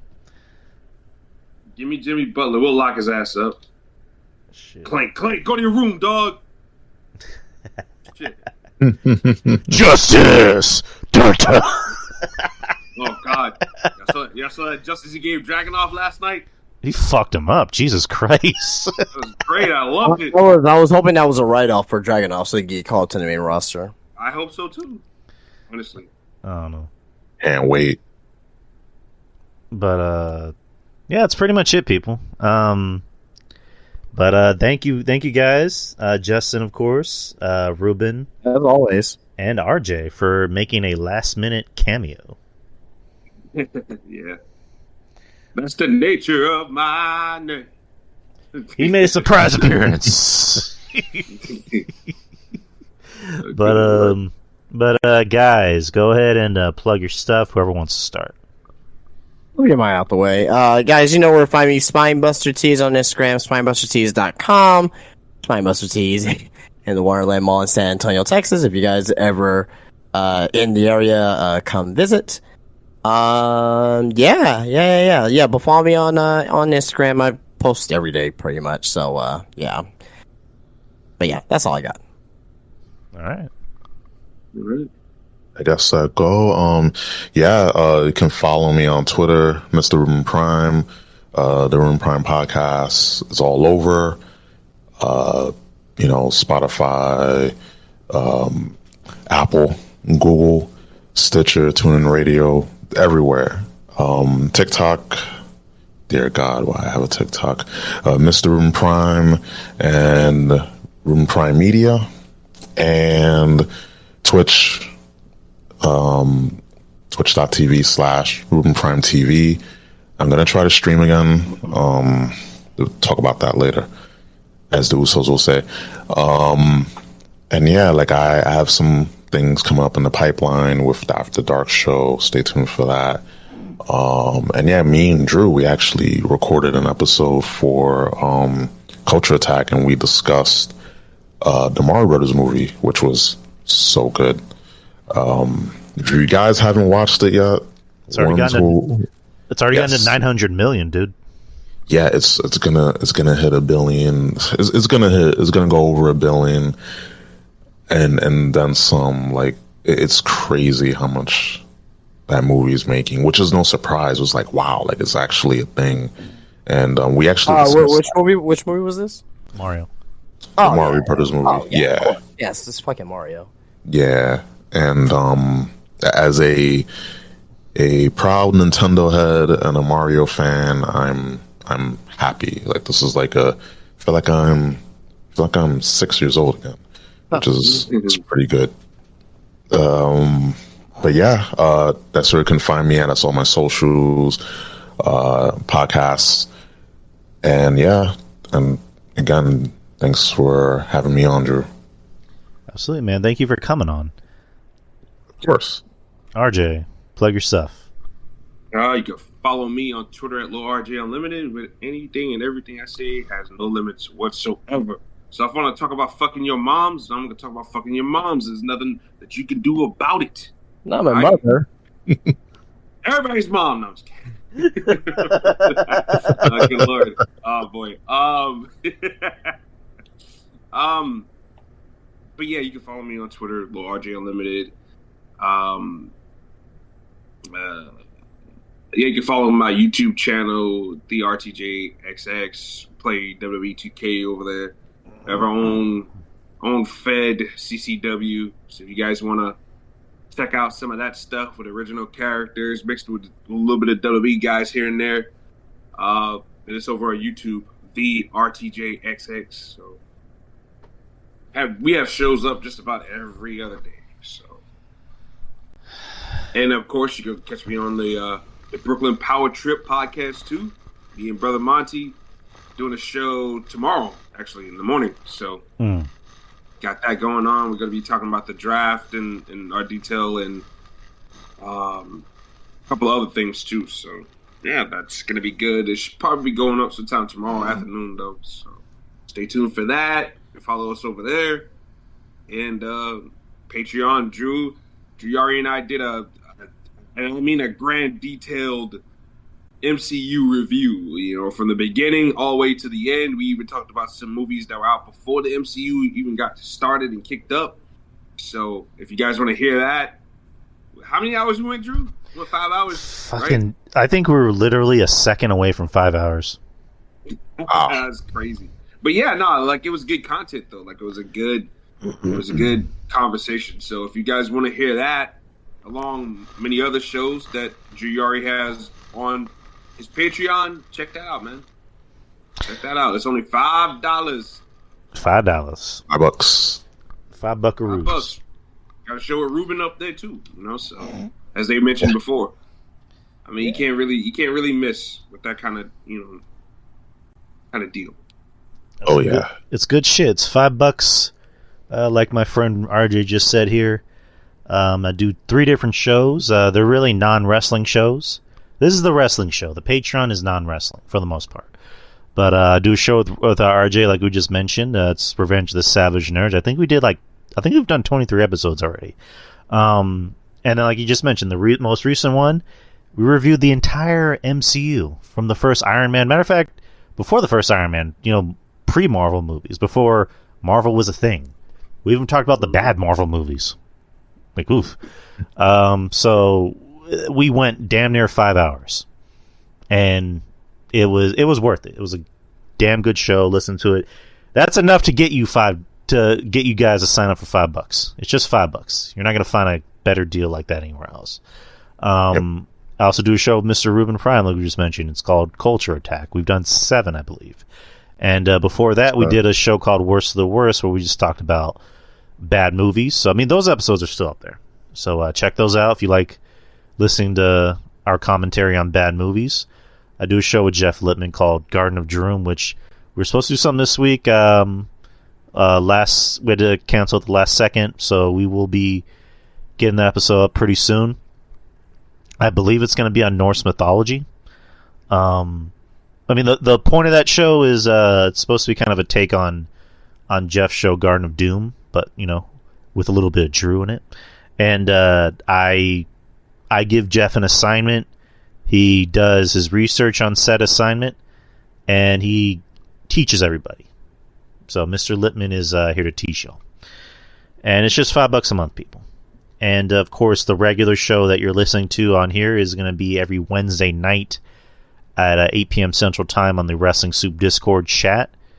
And also live on Spreaker, if anyone's listening on Spreaker. And podcasts you can find anywhere. You can also find it on YouTube. I have a YouTube channel. So get those numbers up. I think I'm at like 88. So let's get those numbers up. And then social media, Twitter, unfortunately. I have a Facebook page. I have a Instagram page, which that's more of a public page for mainly me. I don't really post anything. I don't really post too much about the show, which I probably should. And I have a TikTok like Ruben, which, you know, I kind of post about the show. So, but anyways, that's really about it. That's really it, guys. Oh, I think this Saturday. Yeah, this Saturday is the second Q&A show. Ooh, baby. Ooh, baby. Ooh, mother. So, if you haven't already, post some questions. Even if you did post some questions, want to post more questions, post them. Nothing is off limits. Ask me and Justin anything you want. It just had to be about wrestling. It can be about life. It can be about movies, pop culture, anything. We will answer them to the best of our abilities. So, this Saturday, same time, same place.